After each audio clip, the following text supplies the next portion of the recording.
Welcome to Harnessing LLM Skills to Master Machine Learning.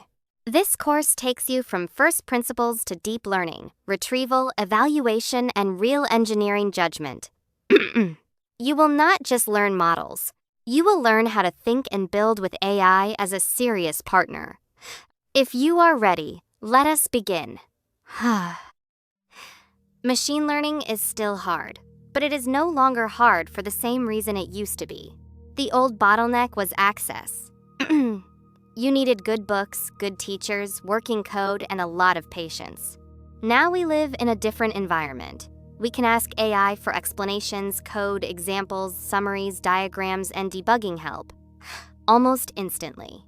So the new bottleneck is not output, at least not usually. The new bottleneck is reliability. How do we study quickly without becoming shallow? How do we use AI constantly without letting it replace our judgment? How do we turn one lucky good session into a repeatable way of learning? That question is the reason this book begins with harness engineering, not at the end. Imagine two learners studying machine learning, side by side. The first learner is fast. They open an assistant, ask for an explanation, copy a code snippet, fix an error, and move on. At the end of the week, they feel busy. But if you ask them to explain what changed or why the result should be trusted, they struggle. The second learner also uses AI, but differently. They ask for an explanation at two levels. They request a counterexample. They write a tiny artifact. They ask for critique. They save one mistake, one open question, and one corrected understanding. The second learner is not simply more disciplined in a moral sense, or more serious looking. They are working inside a better system. And that changes everything. And that is the first major idea of the course, right there. In the AI era, progress depends less on how many answers you can generate and more on whether you can build a structure in which good learning compounds, week after week. Let us define the latter clearly, because this vocabulary runs through the whole course. A prompt is a single request. One ask. Explain gradient descent simply. That can be useful, but it is fragile. If the answer is vague, shallow, or slightly wrong, nothing around the request catches the problem. A workflow is a repeated sequence, not a one-off chat. For example, ask for an explanation. Ask for a counterexample, restate it yourself, then ask for critique. That is already better, because you are no longer improvising from zero every single time. A skill goes one step further, and this is where things get interesting. A skill packages the workflow so it can be reused. It can define the task, the expected structure of the answer, the quality bar, and even which references or tools should be used. And then comes the harness, the broader system around the skill. A harness is the broader environment that makes the skill dependable in practice. It can include files, templates, memory, review checkpoints, runnable examples, evaluation rules, and artifact storage. All the things that make good work repeatable. This progression is the vocabulary of the whole book, and it is worth remembering. Prompting asks once.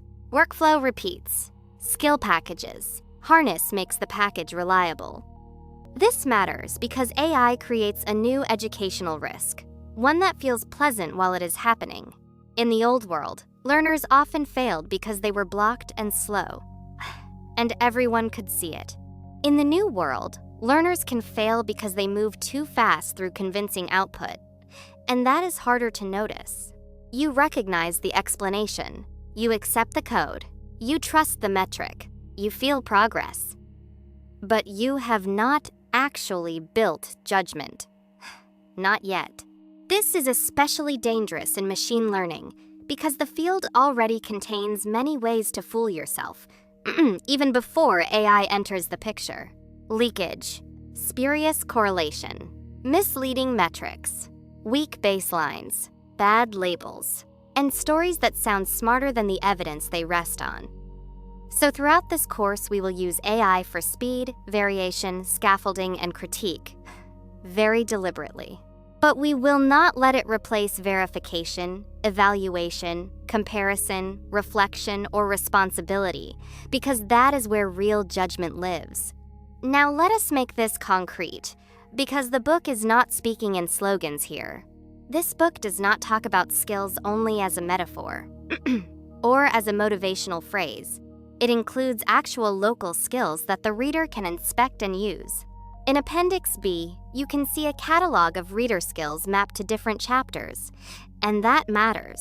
There is a math translator for equations, a problem framer for turning vague ML requests into real decision problems, a baseline builder for honest first model comparisons, an evaluation review skill for checking whether metrics actually support a claim. This matters because it turns the book from passive reading into an active learning system, not just a shelf object. Instead of only reading a chapter and hoping the idea sticks, you can read the chapter, run the matching skill, compare the result with your own reasoning, and save a small artifact. Which is a much stronger learning loop. That is the beginning of a harness. Something you can build on. Let us open one example, the ML Math Translator, and look at it as an engineering object. Notice what makes it stronger than a saved prompt.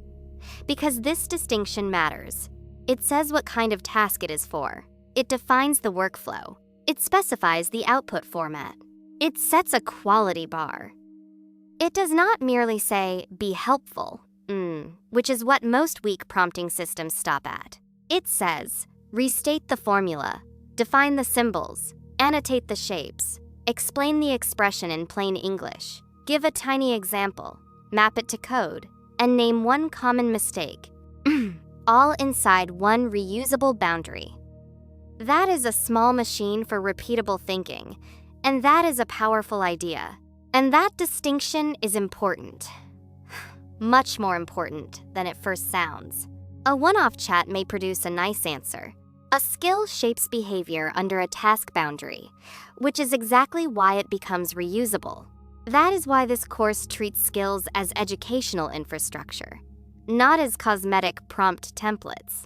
Now, connect that idea to long-term growth, because this is not only about studying better this week. The beginner mainly needs help understanding concepts and surviving the math. The builder needs repeatable project habits, stronger experiments, and better debugging. Not just more ambition. The engineer needs data discipline, monitoring, launch readiness, and reliable review loops, because models live inside systems. And the specialist, or what Chapter 1 calls the harness designer, starts creating new reusable systems for themselves and for teams, which is where real leverage appears.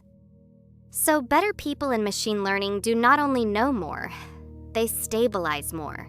They stabilize more of their process. They know where uncertainty is stored. They know where evidence is stored. They know how they review themselves. They notice when a repeated workflow should become a reusable skill.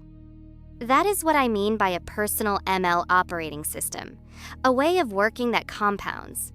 So here is the practical takeaway from Chapter 1. The part I really want you to keep.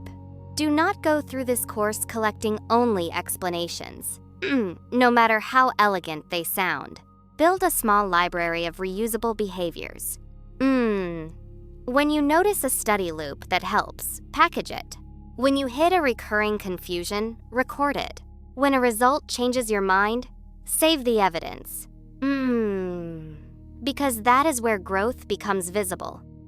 And before you chase a harder model, ask a simpler question first. A calmer question.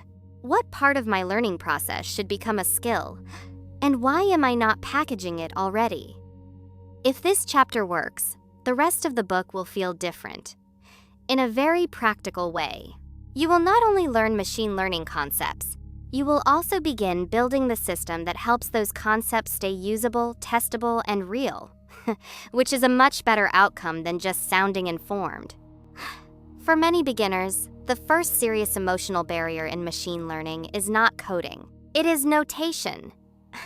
They open a page and see symbols like X, W, L, gradients, arrows, and subscripts. and the whole subject suddenly feels farther away than it did 5 minutes earlier. That feeling is common. It is also misleading. Most people are not blocked by machine learning because they are incapable of math. They are blocked because the symbols arrive faster than meaning does. So this chapter has one job. It does not try to turn you into a mathematician overnight. It tries to make machine learning math legible enough that you can use it, inspect it, and connect it to code without panic. And we are going to do that with a very practical rule.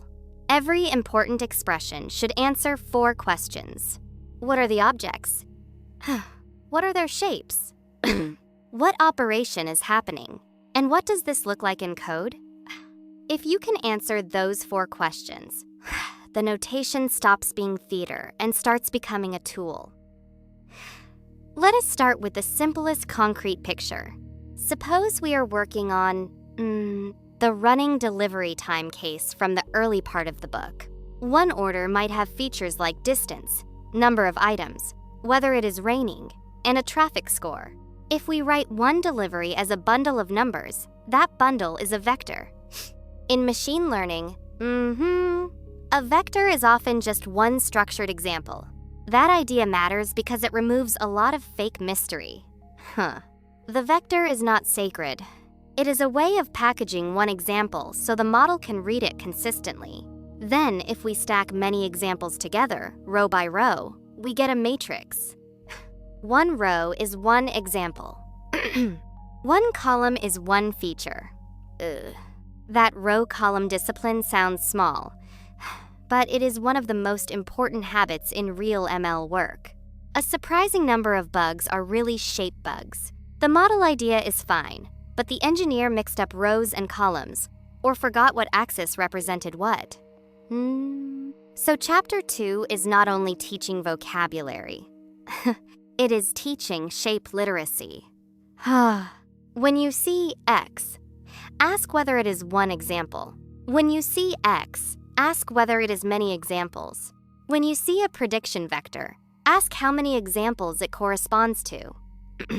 That is how math starts to feel operational instead of ceremonial. Now take a basic linear model expression, y hat equals xw plus b. This is one of those formulas that looks compact and intimidating until we unpack it. X is the matrix of examples. W is the vector of learned weights. B is a bias term. Y hat is the model's predicted output.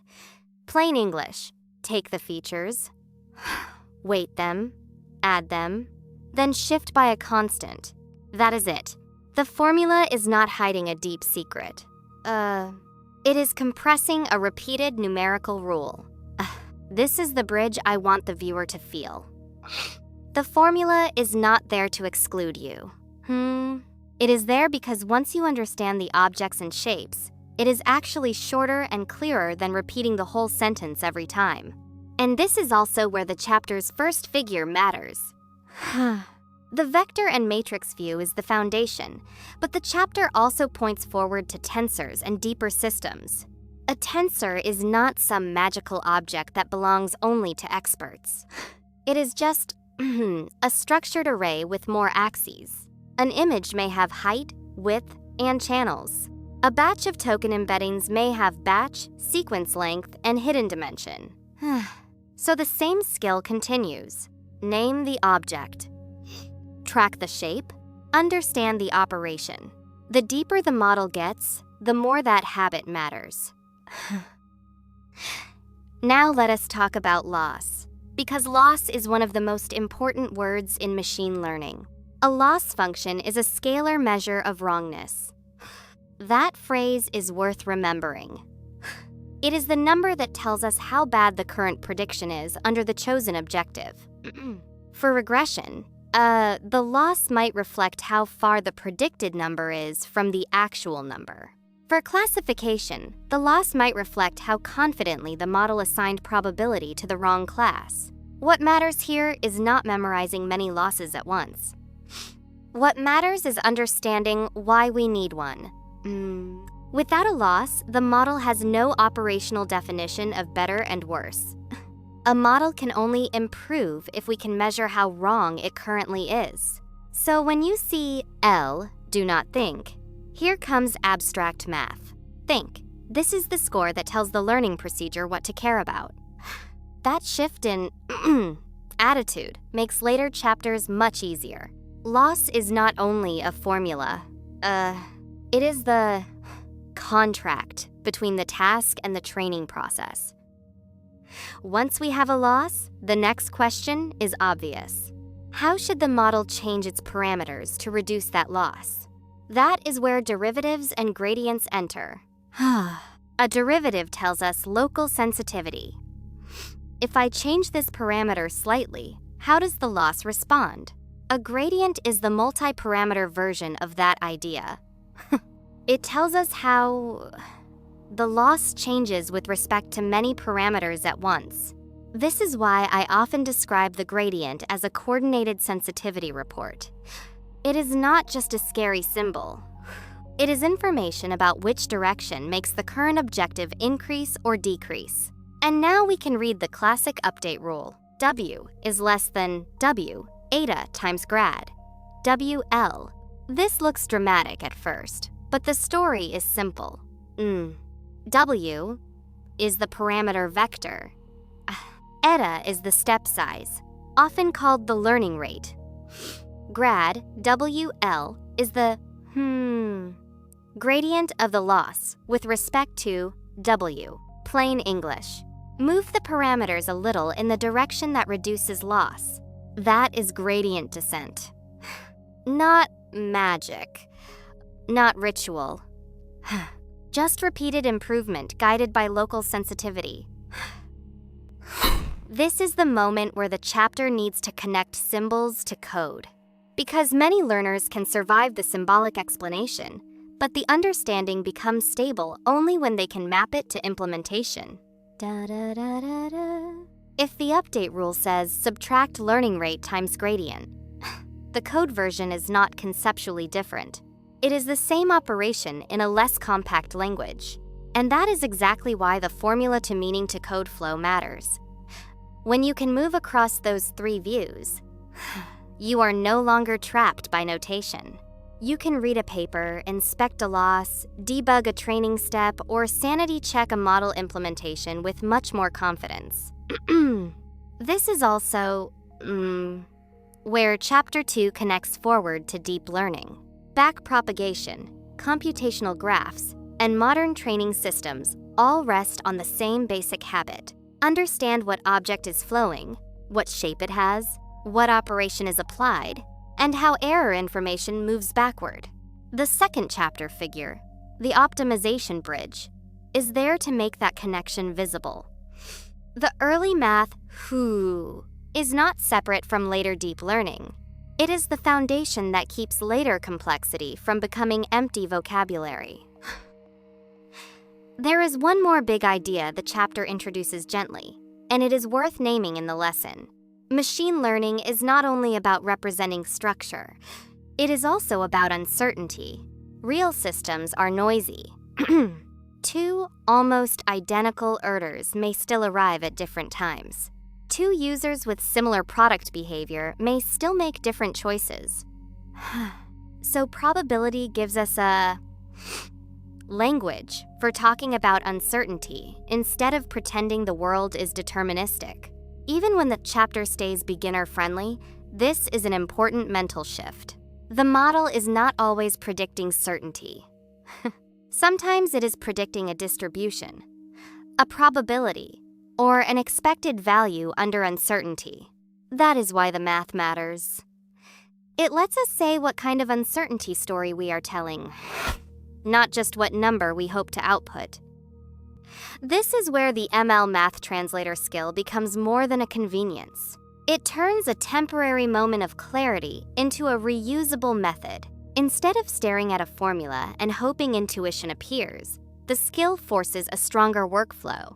Copy the formula exactly, define every symbol, annotate the shapes, state the operation in plain English, give a tiny example, and map it to code. That workflow is valuable because it creates repeatable understanding. And Chapter 2 is really about building that repeatable understanding. The goal is not to admire the math. The goal is to translate it until it becomes usable. So the durable takeaway from this lesson is simple. Do not treat notation as a test of belonging. Treat it as compressed engineering language.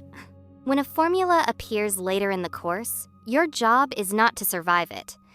Your job is to translate it. Name the objects. Track the shapes. Describe the operation. Map it to code. If you keep doing that, math stops being the thing that pushes you away from machine learning. It becomes the thing that lets you inspect the model clearly enough to trust your own understanding. Many machine learning projects fail before the first model trains.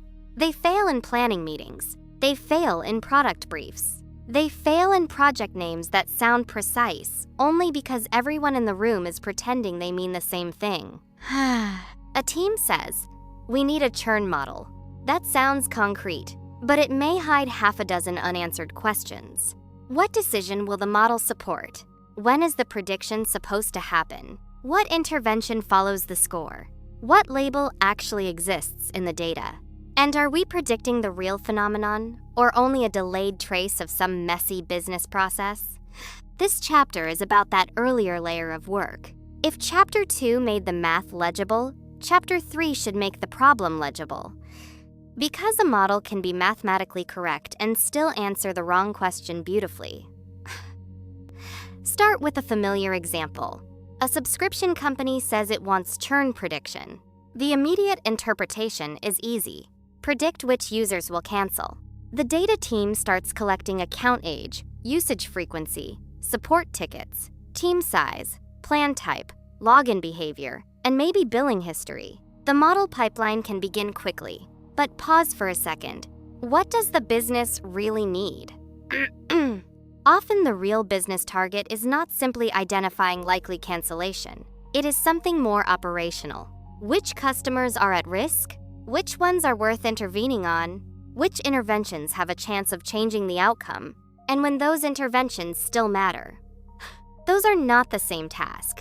A churn model may accurately predict cancellation risk and still be strategically weak if it flags customers too late, ignores customer value, or sends the team after accounts that were never realistically recoverable. This is why problem framing is not soft preliminary work. It is engineering. The model can only be as useful as the decision structure around it. Now move to a second case, fraud detection. Again, the project title sounds straightforward. Classify whether a transaction is fraudulent. But the label pipeline is messy. A transaction may be flagged by rules, reviewed by a human, disputed by a customer weeks later, or never conclusively resolved at all. So what exactly is the label? Is it a chargeback? An investigator decision? A customer complaint? A rule engine escalation? Each of those produces a different learning target. And this is where many projects quietly go wrong. Teams act as if the label is ground truth, when in practice, the label is often a delayed, partial, biased trace of a human process. That matters because the model may learn the habits of the review system instead of the underlying phenomenon we actually care about. If only suspicious cases are investigated, selection bias enters immediately. If positive labels arrive late, your training target becomes a timing problem, as much as a classification problem. If reviewers disagree, then your label reflects workflow inconsistency as much as real fraud. So, Chapter 3 is asking the reader to develop a stronger instinct. Never look at a label without also looking at the system that produced it. This leads to one of the most important questions in applied machine learning. What question is the system actually answering? Not what the slide deck says, not what the project name implies. What question do the data, labels, and decision process really define? That distinction may sound philosophical, but it is deeply practical. A stated question might be, which users will churn? But the actual learnable question might be, which users, observed under this logging system and this observation window, later matched our operational cancellation definition? A stated question might be, which transactions are fraud? But the actual learnable question might be, which transactions eventually received one of the fraud outcomes available in our current investigation system? These restatements feel less elegant, but they are far more honest. And in real engineering, honest framing beats elegant ambiguity every time. One of the deepest distinctions in this chapter is the gap between prediction target and business target. The prediction target is what the model outputs. The business target is what the organization actually cares about. They may align. They often only partially align. In the churn case, the prediction target might be cancellation probability in the next 30 days. But the business target is retained revenue under efficient intervention. Those are related, but they are not identical. In fraud, the prediction target might be the probability of fraud. But the business target is reduced fraud loss without overwhelming investigators or rejecting too many legitimate users. That difference matters because many disappointing ML projects are not low accuracy projects. They are high accuracy projects against an imperfect stand-in for the real goal. So before training starts, a strong team asks, what decision changes because this model exists? Who uses the output? What action follows? What costs matter? How fast must the decision happen? If those answers are missing, the target is not mature enough yet. Now add timing. The prediction moment is one of the most important ideas in the chapter because it defines what information is legally available. This is where leakage begins or ends. If you do not define the prediction moment clearly, it becomes far too easy to include information from the future. In the churn case, are we predicting at the end of a billing cycle, after a long drop in activity, or at the first early sign of disengagement? In fraud, are we predicting at authorization time, or after review signals have already started appearing? The same task label can become a very different engineering problem depending on that moment. This is why the prediction timeline figure matters. The timeline forces the team to ask, what happened first? What is observable now? What label arrives later? And what must be excluded even if it is present in the warehouse? That is not only data hygiene, it is task definition. Another strong Chapter 3 idea is that datasets are not found. They are manufactured. Someone decides what counts as a row. Someone decides the observation window. Someone decides which features are visible. Someone decides how the split is made. Someone decides what label counts and which cases are excluded. That means the dataset is part of the model. It is not a neutral substrate. This is one of the biggest differences between beginner classroom thinking and real-world ML judgment. In class, the dataset often feels given. In practice, the dataset is a constructed object shaped by product decisions, logging systems, review workflows, and timing conventions. So strong framing means asking uncomfortable but necessary questions. What event creates a row? What time are we pretending to be at prediction time? Which features are actually known then? Who is missing from the data? Which labels are delayed, selective, or proxy-based? If the team cannot answer those questions, the model work is premature. There is also an advanced case in the repository that makes this lesson even sharper. The quant investment point-in-time packet is useful because quantitative investment work makes prediction time discipline unforgiving. And that is exactly why it is such a strong teaching case. From the saved review, 2023-03 is marked unsafe because revised macro data would leak future information. 2023-04 is marked unsafe because SEC filing features were not lagged to actual availability. That is Chapter 3 inches a harsher environment. If a team uses revised macro series or filing data that was not yet public at the prediction moment, the backtest can look brilliant for the wrong reason. The model does not become intelligent. The experiment becomes contaminated. And that is why this case matters beyond finance. It makes the hidden danger vivid. Future information can make a weak modeling process look like a strong one. This is where the ML problem framer skill fits naturally. Its job is not to make the project feel slower for the sake of ceremony. Its job is to force the team to write down the decisions supported, the prediction moment, the label definition, leakage risks, cost asymmetries, and the first baseline worth trying. That is extremely valuable because framing errors are cheap to fix early and expensive to discover late. Once a team has trained models, built dashboards, and argued over metrics, it becomes emotionally harder to admit that the original task definition was incomplete. So a framing memo is not bureaucracy. It is one of the cheapest high-leverage artifacts in the whole machine learning workflow. It aligns the decision, the data, the model, and the evaluation before the team burns time optimizing a misunderstanding. The durable takeaway from Chapter 3 is simple. Project names are not task definitions. A clear task is not a project management nicety. It is the first serious model improvement. Before you compare model families, before you celebrate metrics, and before you let the benchmark conversation dominate the room, slow down and ask the harder framing questions. What decision are we supporting? When is prediction allowed? How is the label produced? What does the business actually care about? If those answers become clear, the rest of the pipeline becomes much more trustworthy. And if they remain fuzzy, even a strong model may end up solving the wrong problem with impressive confidence. Chapter 4: First Models. In this lesson, we will treat the first model as a professional instrument, not a warm-up exercise. A beginner often asks, "What model should I use?" A professional asks a sharper question. What have I learned from the simplest model that could possibly work? That first model gives us a reference point. Without it, we cannot honestly say what complexity is buying. Here is the professional question. Not can we train a powerful model. The question is, what decision improves because this model exists?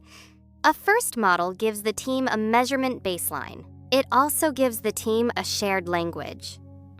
Product can ask whether the prediction changes the customer experience. Operations can ask whether the prediction changes intervention timing. Engineering can ask whether the improvement is worth the serving cost. That is how model choice moves from taste into evidence. The first idea to keep in mind is that baselines answer different questions. A naive baseline answers, what happens if we barely model anything at all? An interpretable baseline answers, what happens if we let the data speak through a simple, inspectable structure? A richer model answers, after we understand the task, is there evidence that more complexity will earn its place? That latter matters because each step reduces a different kind of uncertainty, and each step should earn the next. Our case is delivery time prediction. At dispatch time, we estimate when the order will arrive. That supports customer communication and late delivery intervention. This matters because the model is not just predicting a number. It is shaping expectations, staffing decisions, and escalation workflows. If the estimate is too optimistic, customers become frustrated. If it is too pessimistic, the business may overcorrect and waste operational attention. So even in a small example, the prediction sits inside a real decision loop. The prediction moment matters. At dispatch time, the model may know distance, preparation time, courier load, weather, and rush hour. It may not know anything that happens after delivery. This single boundary prevents many accidental leakage problems. If we accidentally include the actual arrival delay or a support ticket created after delivery, the model may look amazing offline and fail in production. A first model should make this boundary explicit before training starts. The dataset is intentionally small and inspectable. Each row is a past delivery. The target is total delivery minutes. The features are simple operational signals. This is a good first model setup because a learner can reason about every input. Distance should usually increase time. Bad weather should usually increase time. Rush hour should usually increase time. And if a feature has an unexpected direction, that gives us a concrete question to investigate. For a batch of deliveries, the linear regression baseline predicts y hat equals xw plus b. This matters because the baseline is not a vague average anymore. It is a shared rule applied to many rows at once. The matrix x holds the deliveries. The weight vector w says how each feature contributes, and b shifts the overall estimate. This is exactly why linear models are powerful first models. They stay fast, cheap, and mathematically legible while still letting the data express real structure. Now run the local example. The goal is not scale, it is judgment. We compare a naive mean baseline with linear regression on the same delivery time task. Both models see the same split and the same metric, so the comparison is fair. This is the habit to copy in real work. Keep the data, metric, and evaluation window fixed while the model changes. The naive baseline predicts the average delivery time. It ignores distance, weather, courier load, and rush hour. That sounds weak, but it answers an essential question. How much error exists before the model learns any structure? This number protects us from self-deception. If a fancy model barely beats the average, then the model may be impressive technically, but weak for this decision. Next, we train a linear regression baseline. It is still simple, but now the model can use structure. It can learn that distance, weather, and rush hour change expected time. The value is that performance and explanation remain inspectable. Training is fast. Serving is cheap. The coefficients can be read by a human. For many production problems, that combination is not a compromise. It is a serious engineering advantage. Here is the key result. The naive mean baseline has mean absolute error 9.12. Linear regression drops it to 1.94. That is not a small cosmetic improvement. It is evidence that the simple operational features contain usable structure. Mean absolute error is easy to explain. On average, how many minutes are we wrong? So the improvement is not just a leaderboard number. It translates into a much tighter estimate for the people using the system. The evidence panel makes the result concrete. We are not only saying the linear model looks better, we are showing the actual observed output from the runnable case. That matters because the reader should be able to connect the book, the code, and the measured result. This is the standard we want the course to follow. Figure, result, interpretation, and then judgment. We can inspect the learned weights. Distance, weather severity, and rush hour all push delivery time upward. That direction makes operational sense. The negative preparation time weight deserves review because it may reflect process timing or dataset quirks. Interpretability helps us find those questions early. This is why simple models are not only for beginners. A professional engineer uses them to find bugs, assumptions, and business questions before the system becomes harder to understand. Now use the ML baseline builder skill. It forces us to name the metric, the evidence, and the next justified escalation. Instead of saying, the score looks good, we ask what the score proves, what it does not prove, and whether a richer model is justified. For this case, the skill should point out that the linear baseline is meaningfully better than naive, but it has not yet proven robustness across restaurants, weather conditions, or courier load extremes. That is how baseline work becomes reusable engineering judgment. After the first model, do not jump straight to a bigger model. Check error slices.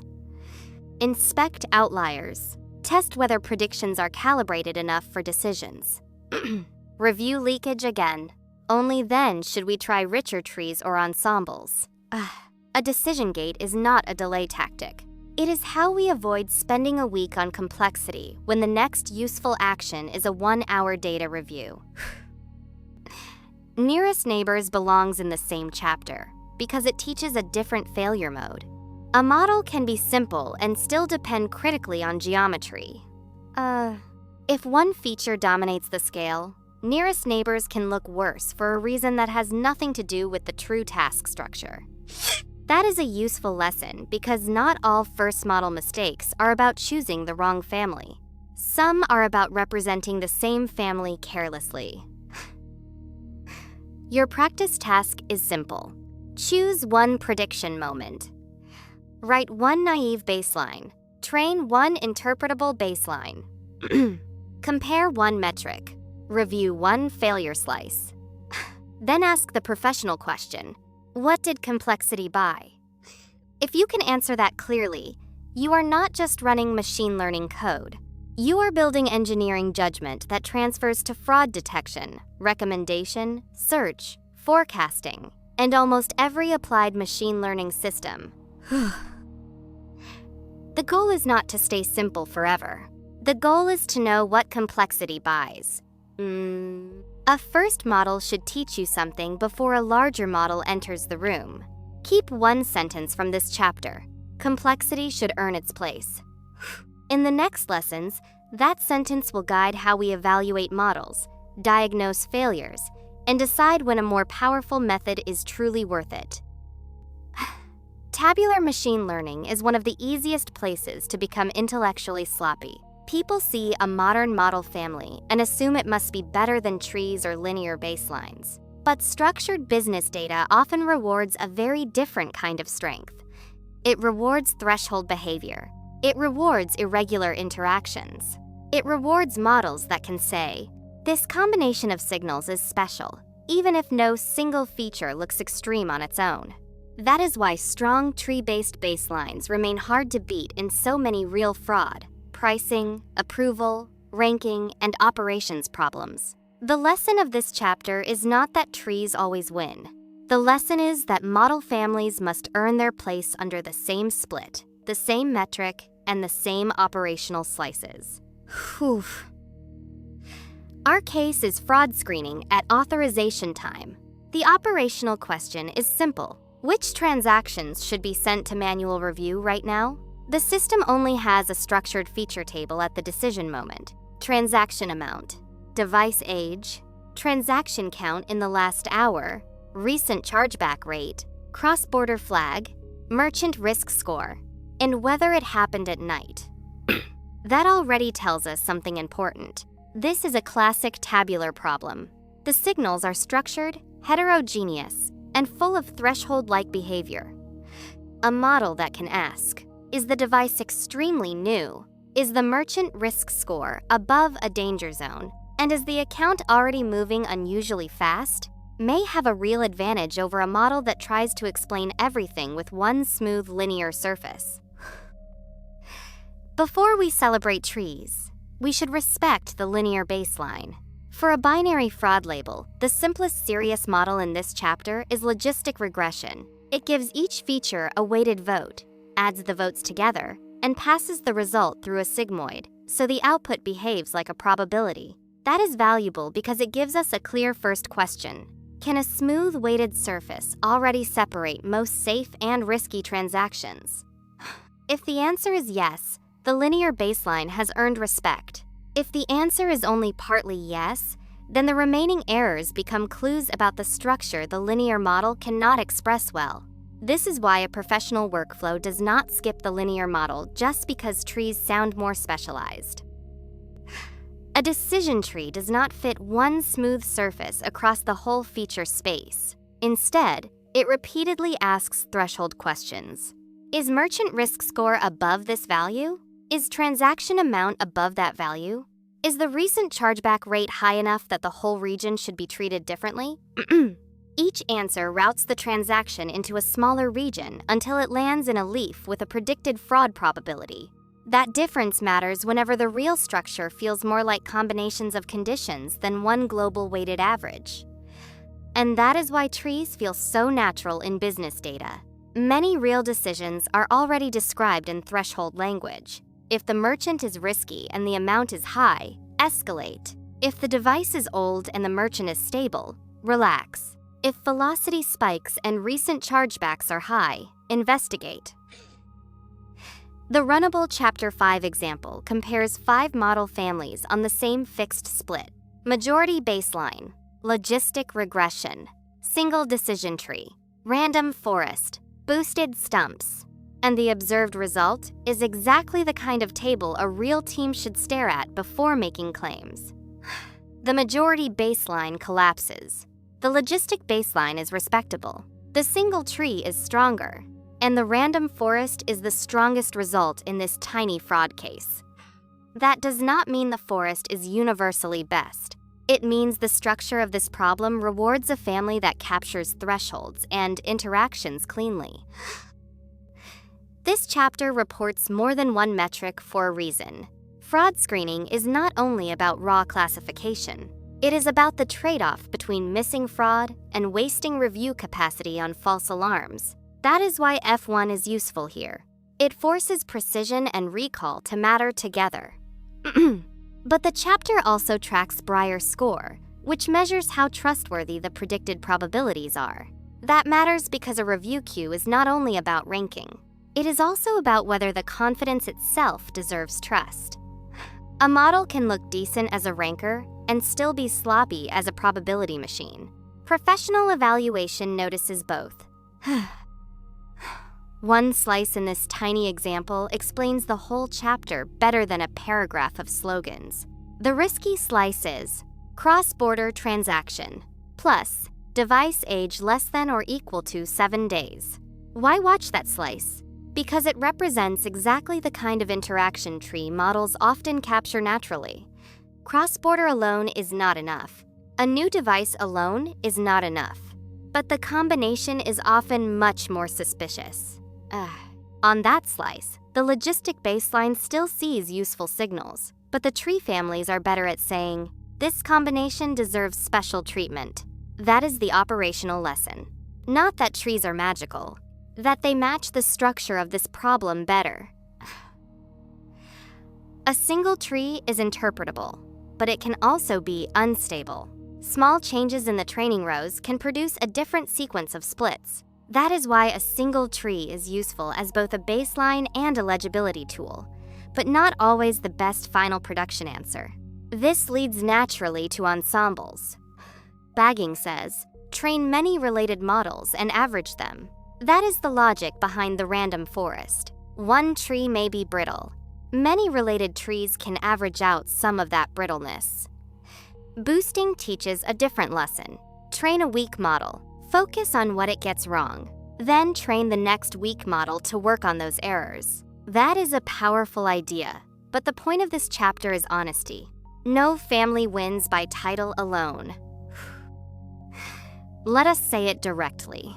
Tree-based models often perform well on tabular datasets because they handle nonlinear effects, threshold boundaries, feature interactions, messy scales, and business logic that already behaves like rules. This does not mean neural models are useless on tables. It means the burden of proof is real.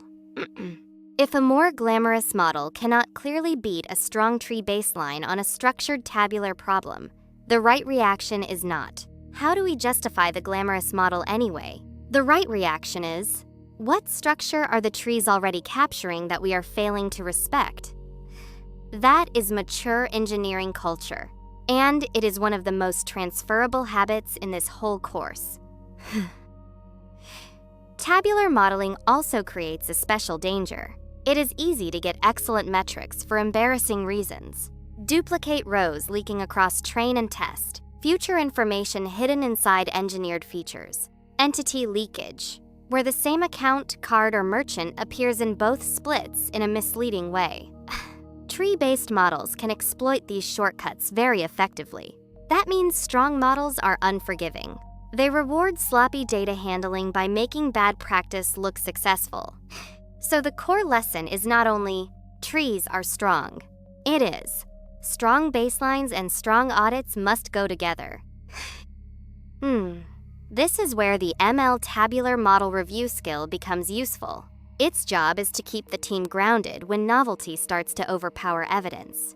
The harness asks for the task definition, label definition, split strategy, feature table, and one operationally important slice. Then it requires honest outputs: naive baseline, linear or logistic baseline, single tree baseline, ensemble result, slice comparison, leakage notes, and a recommendation with justification. That is exactly the discipline Chapter 5 is trying to teach. Comparison is not a side note. It is part of engineering integrity. The durable takeaway from Chapter 5 is simple. Strong baselines are a form of honesty. If a tabular problem is structured, threshold-heavy, and operational, tree-based families deserve real respect. But respect does not mean blind loyalty. It means compare honestly, check slices, audit leakage, and write down what extra structure the stronger model appears to capture. If you do that consistently, you are not only choosing better models, you are building better judgment about what the data is actually inviting you to learn. Chapter 6 may be the most important turn in the whole course. Beginners ask whether the model is good. Professionals ask a harder set of questions. Good for whom, under which threshold, on what slice, and at what operational cost. A fraud model can look excellent until investigators drown in false positives. A delivery model can look accurate until rain and rush hour break the promise the customer actually feels. So evaluation is not a ceremony after training. It is where engineering judgment becomes visible. Metrics, thresholds, calibration, slice analysis, error analysis, and experiment discipline are not decorations around the model. They are the method we use to decide whether the result deserves trust. Suppose the dashboard shows low average error on delivery prediction or a strong AUC on fraud. The team relaxes. But neither metric tells you automatically what pain remains. Low overall MAE can hide bad weather failures. Strong AUC can still coexist with a threshold that overwhelms investigators. A metric is a compressed summary, not a verdict. The question is never only, did the score move? The question is, what did the score average over? And what action does it justify?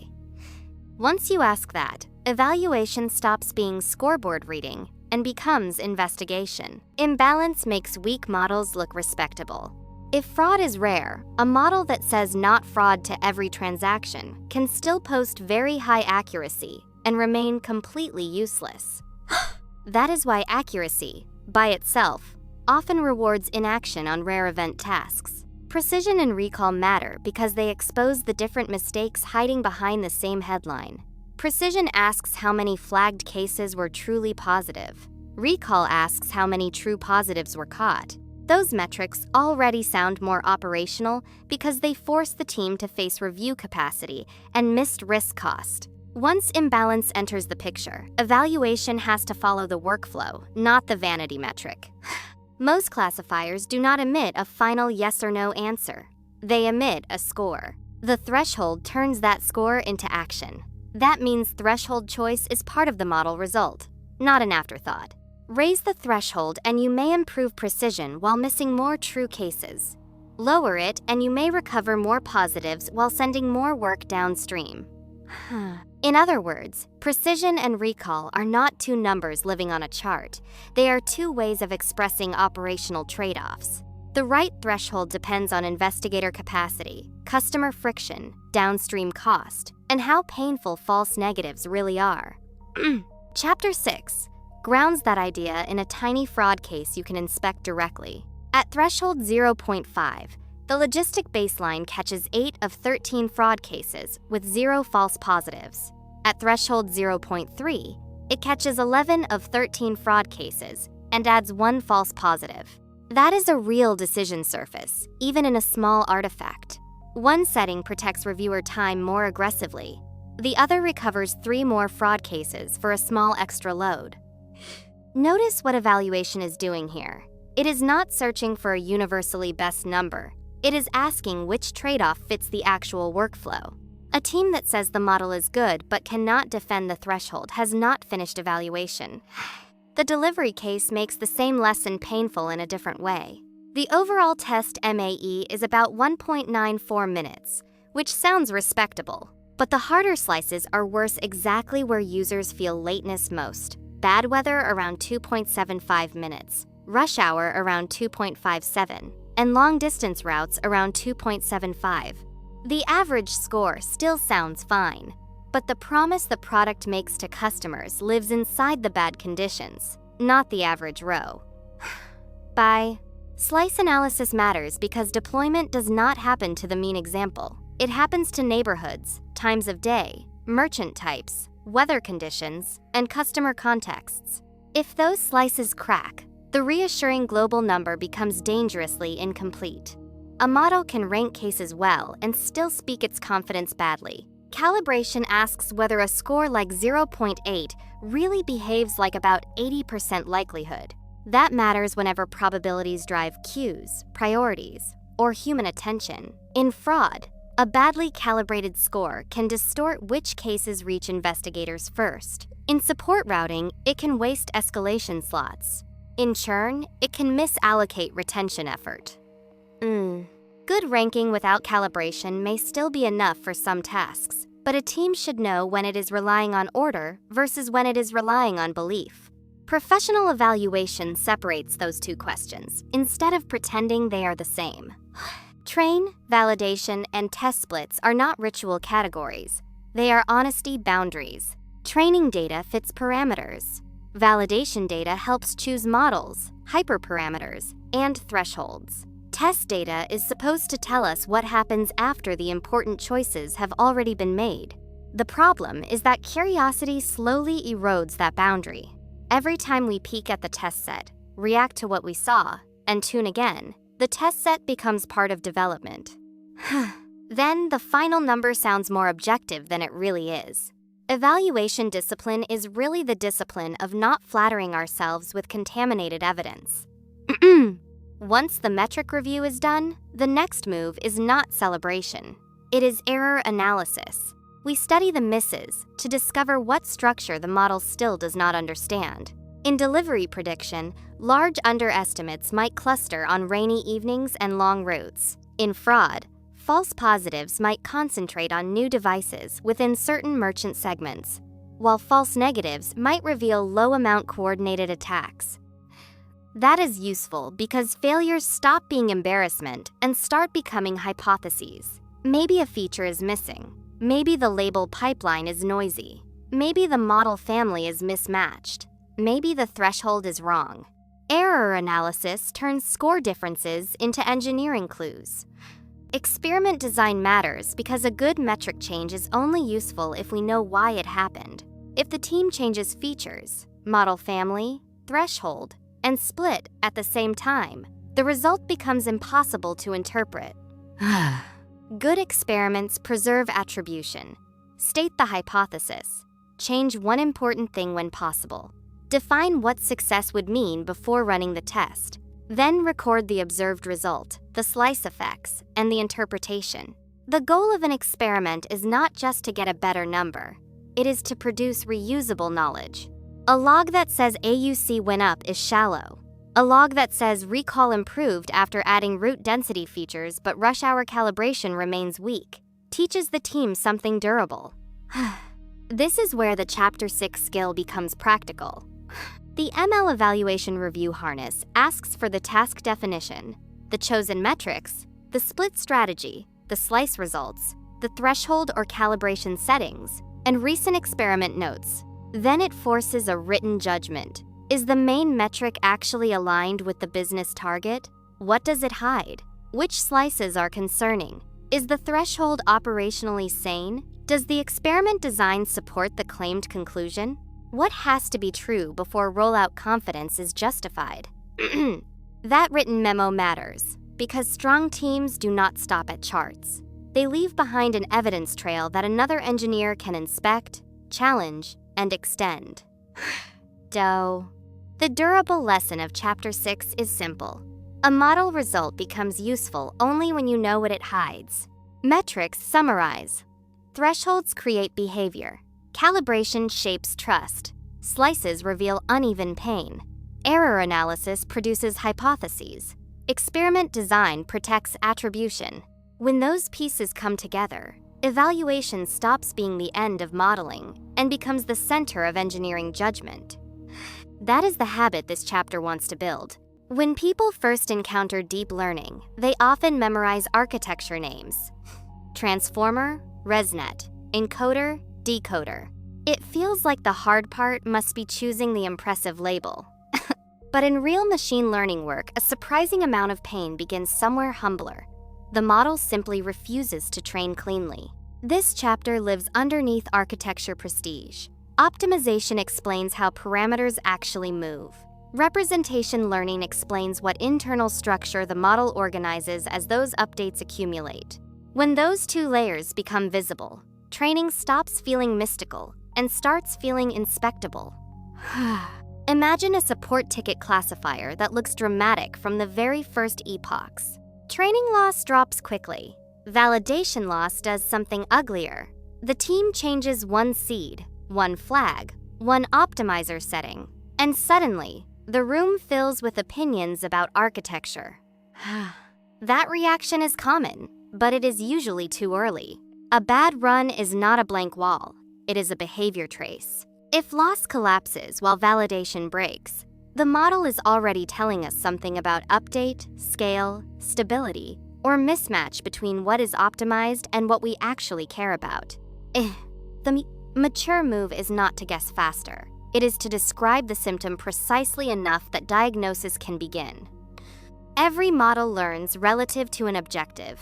Cross-entropy, regression loss, contrastive loss, next token prediction, reconstruction. These are not bookkeeping choices. They define what counts as improvement from the model's point of view. That matters because the model does not optimize our intuition, our product narrative, or our slide deck. It optimizes the objective we gave it. So when training looks wrong, one of the first questions should be brutally simple. Is the system being trained to care about the thing we actually need? A lower loss is only good news if the loss itself is aligned with useful behavior and useful representation. Optimization sounds abstract until we write down the basic update rule and realize how much it controls. At each step, parameters move in the direction that reduces loss, scaled by the learning rate. That sounds gentle. In practice, the size of that step changes the whole emotional tone of training. If updates are too small, training crawls. If updates are too large, the run can look exciting for exactly the wrong reason. Loss may drop fast while the representation gets bent into something brittle before validation has a chance to stabilize. That is why learning rate, gradient norms, clipping, and batch noise are not secondary details. They are part of the story of what the model is becoming. The Chapter 7 support ticket project makes that concrete with 2 saved runs on the same tiny task. The unstable configuration opens with a maximum gradient norm around 4.94. By Epoch 2, validation loss jumps from about 1.01 to 4.32, even while training loss keeps collapsing. By Epoch 5, training accuracy has already reached 1, but validation accuracy is stuck around 0.5. The stable configuration tells a calmer story. Gradient clipping keeps the maximum observed norm around 1.675. Validation loss trends down instead of exploding, and the final validation accuracy reaches about 0.625. That contrast is the lesson. A rapidly collapsing training curve can be a warning, not a triumph. Chapter 2 introduced gradient descent as a simple idea. Chapter 7 adds the texture that real training brings. Mini batches, stochastic noise, optimizer behavior, clipping, and regularization. The path matters because the model does not teleport from random weights to final weights. It is reshaped step by step. Sometimes noise helps exploration. Sometimes it makes the run jagged, but still healthy. Sometimes the step size is aggressive enough that the model races into sharp, fragile behavior before useful generalization has formed. This is why loss landscape talk is only useful when it sharpens engineering intuition. We do not need a perfect mental picture of the geometry. We need to recognize patterns like smooth progress, oscillation, collapse, and early overconfidence. Once optimization becomes less mysterious, the second half of the chapter comes into focus. A model is not only learning to output answers, it is learning to organize inputs internally. That organization may appear as embeddings, hidden states, latent variables, or feature hierarchies. The practical question is not whether these objects sound sophisticated. The practical question is whether the internal structure now makes the task easier in a reusable way. If related support tickets begin to live near one another, if urgent security events separate from ordinary billing problems, or if semantically similar documents cluster together, the model is starting to build a representation rather than merely memorize rows. One reason the chapter includes a CNN architecture figure, even though the runnable case is text, is that CNNs make inductive bias beautifully concrete.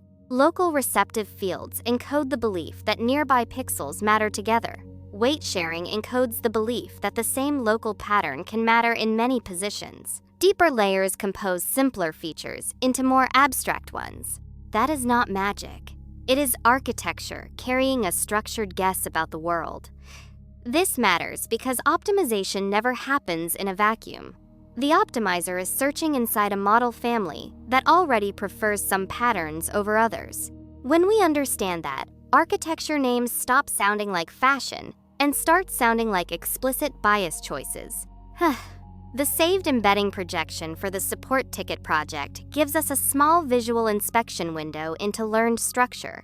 Billing tickets tend to gather in one neighborhood. Auth tickets gather in another. Outage and security cases begin to form their own regions instead of remaining fully mixed.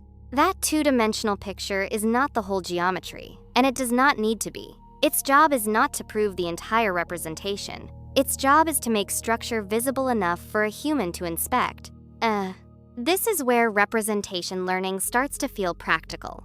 The model is not only producing a label, it is building a vector space that can later support retrieval, clustering, similarity search, or smarter routing.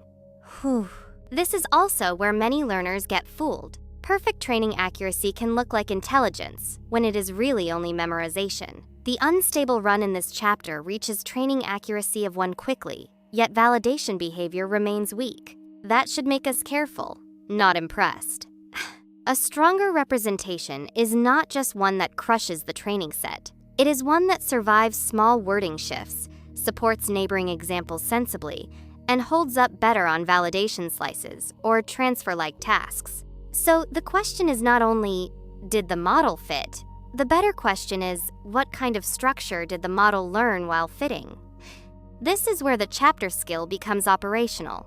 The ML training diagnostics harness takes loss curves, validation behavior, optimizer settings, data behavior, and representative errors, then turns them into ranked hypotheses instead of random edits. The required outputs are simple and powerful. The most likely cause, alternative explanations, one cheap next check for each hypothesis, a recommended next experiment, and the evidence that would falsify the current diagnosis.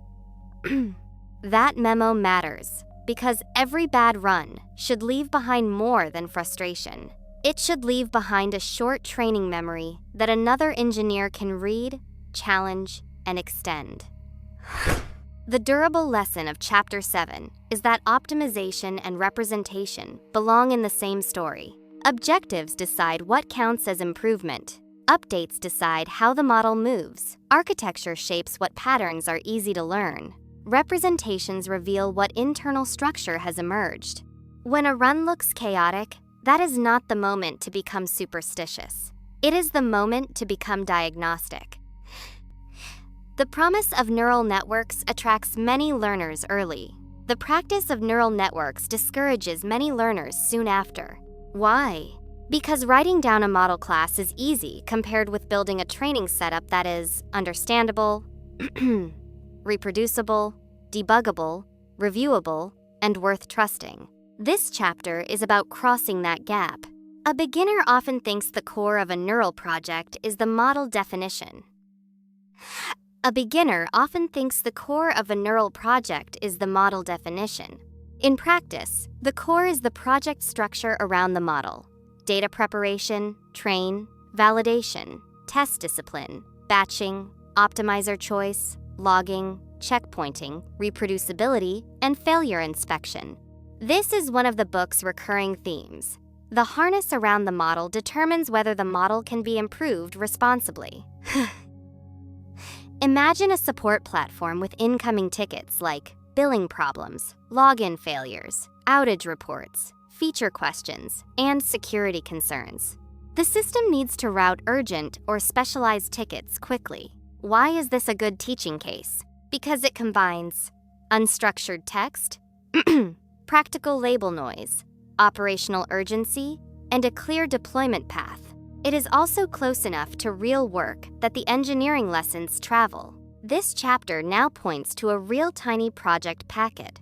Examples: support ticket neural project, data, support, tickets, CSV. Examples: support ticket neural project, configs, stable, JSON.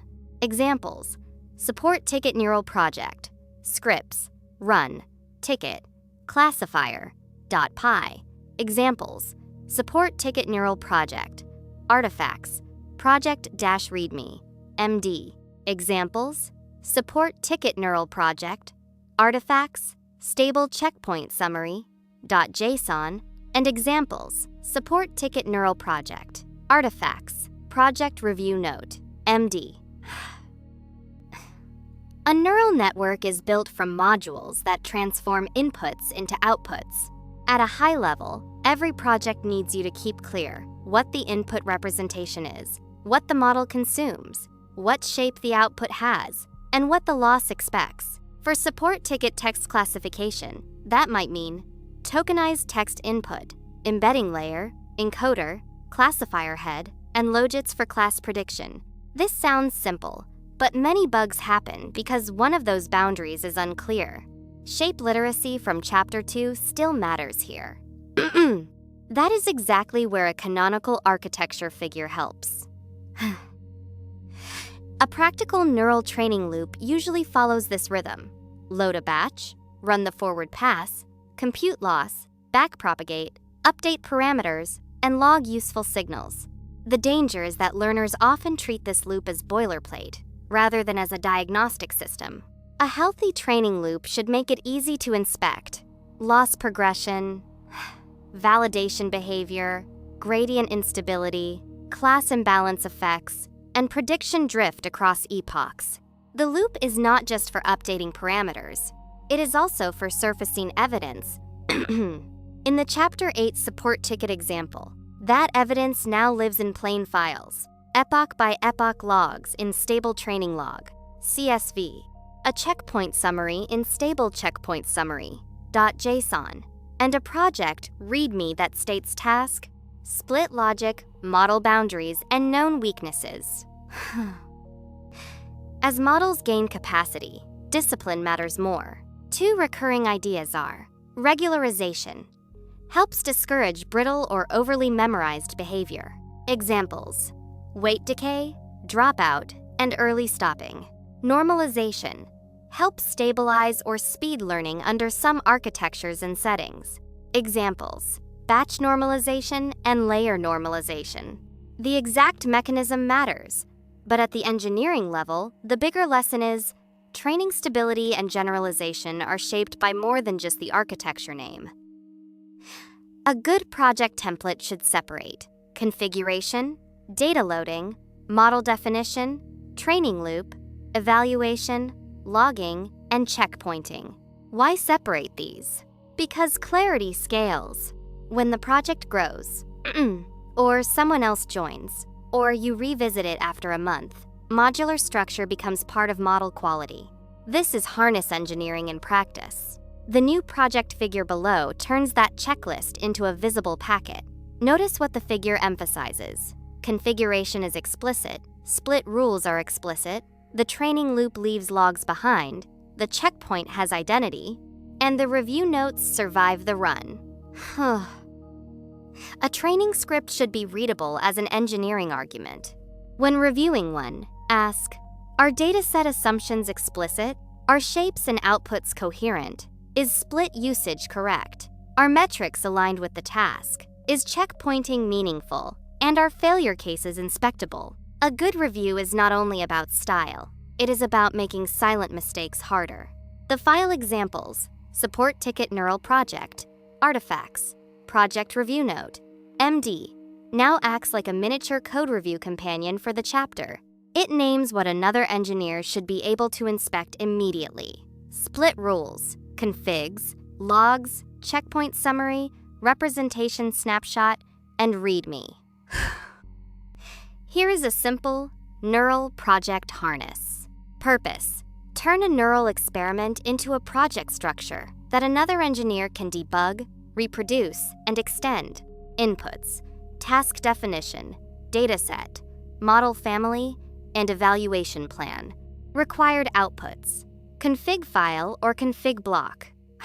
Explicit data split rules, model module boundaries, training loop with logging, validation procedure, checkpointing and reproducibility notes, and debug checklist for ordinary failure patterns. Minimal workflow: freeze the task and metric, separate configuration from code, make the input-output shapes explicit, add logging that helps interpret training, not just admire it, record seeds, versions, and checkpoint names, and add a short failure checklist before scaling up experiments. Evidence artifact: produce a project README for every serious neural experiment that states task, data source, split logic, model architecture, metric, main training settings, and known weaknesses. Neural networks in practice leaves behind a native evidence packet, not only a lecture. The chapter files include examples: Support Ticket Neural Project, Artifacts, Project README, MD. Examples: Support Ticket Neural Project, Artifacts, Stable Checkpoint Summary, JSON. Examples: Support Ticket Neural Project, Artifacts, Project Review Note, MD. Examples: Support Ticket Neural Project, Artifacts, Stable Training-log, .csv. Neural networks become practical only when the project around them becomes disciplined. A good neural system is not only a model definition, it is a clear data pipeline, a stable training loop, interpretable logs, reproducibility habits, and a debugging routine. Another engineer should be able to reopen the packet, inspect the artifacts, and continue the work without guessing what the chapter meant.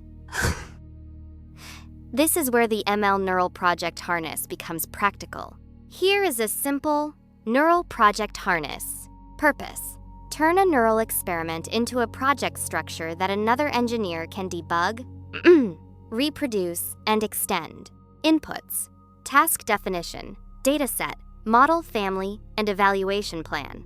Required outputs: config file or config block, explicit data split rules, model module boundaries, training loop with logging, validation procedure, checkpointing and reproducibility notes, and debug checklist for ordinary failure patterns. Minimal workflow: freeze the task and metric, separate configuration from code, make the input-output shapes explicit, add logging that helps interpret training, not just admire it, record seeds, versions, and checkpoint names, and add a short failure checklist before scaling up experiments. The chapter asks the reader to try it on the real case packet, not only on memory. Neural networks become practical only when the project around them becomes disciplined. A good neural system is not only a model definition, it is a clear data pipeline, a stable training loop, interpretable logs, reproducibility habits, and a debugging routine. That is what lets a neural project mature from a working demo into real engineering. The neural project skill sinks in when your experiment can survive contact with another person. If the project structure, split rules, logs, and checkpoints are visible enough for review, the skill is doing real work. Many real-world ML tasks are not about isolated rows. They are about sequences, words in a message, events in a customer journey, actions in a session, frames in audio, and states in time. Sequence modeling became transformative because order matters. Earlier context can completely change the meaning of what comes later. This chapter explains how the field moved from recurrent thinking toward attention and transformers, and why that shift mattered so much. Imagine a support conversation that spans a billing complaint, an account verification step, a refund policy question, and a follow-up escalation. Imagine a support conversation that spans a billing complaint, an account verification step, a refund policy question, and a follow-up escalation. If you read only the final message, you may misunderstand the case completely. Sequence modeling matters because the meaning of a later message depends on earlier context. Who said what, when the issue changed, and what constraints were already established. This is the kind of task where order is not decoration. It is the problem itself. Tabular models usually assume one row is one example. Sequence models must handle varying length, temporal dependence, long-range interaction, and ambiguity resolved by earlier context. This changes the challenge. The model must not only detect features, it must organize relationships across positions in time or order. Before transformers dominated discussion, recurrent models offered an intuitive answer. Read the sequence step by step, carry a hidden state forward, and let that state summarize what has been seen so far. This is a useful mental model even today because it teaches a lasting idea. A sequence model needs memory. Recurrent neural networks, LSTMs, and GRUs all address this basic challenge in different ways. What recurrent models solve well? Local sequential dependence, step-by-step updates, and compact hidden state thinking. Their limitations: difficulty with very long-range dependence, training challenges, and limited parallelism. These limitations created pressure for new approaches. Attention changes the question. Instead of asking only, what should the current hidden state remember from the past? It asks, which other positions in the sequence are relevant to this position right now? That is a much more flexible mechanism. In plain language, each token can look around. It can weight what matters, and relevance becomes dynamic rather than fixed. This is one reason attention became so important. Suppose we have the sentence, the refund was denied because the account was flagged. If we are interpreting the word flagged, the most relevant earlier words may include refund, denied, and account. Attention lets the model assign different relevance weights, rather than compressing everything into one uniform memory path. That is not magic. It is a structured relevance mechanism. This is the intuition to keep. Attention is a way of selecting what matters, conditioned on the current context. As sequence models became more powerful, another engineering issue became visible. How much context can the system actually use? Context windows are not only a product feature, they are a design boundary. More context can help, but it also brings cost, latency, distraction from irrelevant tokens, and evaluation difficulty. This is why sequence modeling eventually connects to retrieval, summarization, and systems design. The problem is not only can the model look farther, the problem is what information should the system present at all. When learners first read transformer papers or architecture variants, they often get buried under details.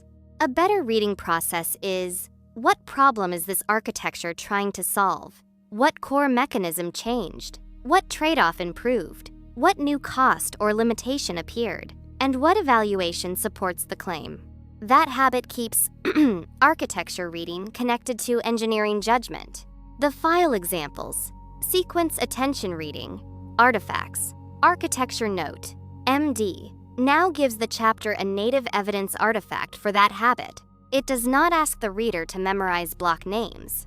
It asks, what was the task pressure? What mechanism changed? What evidence became reachable? And what cost or limitation still remains? Here is a simple architecture reading harness. Purpose: turn architecture papers or model explainers into structured understanding rather than passive awe. Inputs: paper or architecture note, target task, and baseline architecture. Required outputs: problem the architecture addresses, core mechanism change, claimed advantage, trade-off, or new cost. One simple example of when it should help, and one situation where it may not matter. Minimal workflow: restate the task pressure. Identify what the old method struggled with. Identify the new mechanism. Translate the mechanism into plain language. And ask what evidence would prove the gain is real. Evidence artifact: write a one-page architecture note for one sequence model paper with sections: problem, mechanism, gain, trade-off, and whether you would use it and why. Sequence models, attention, and transformers leaves behind a native evidence packet, not only a lecture.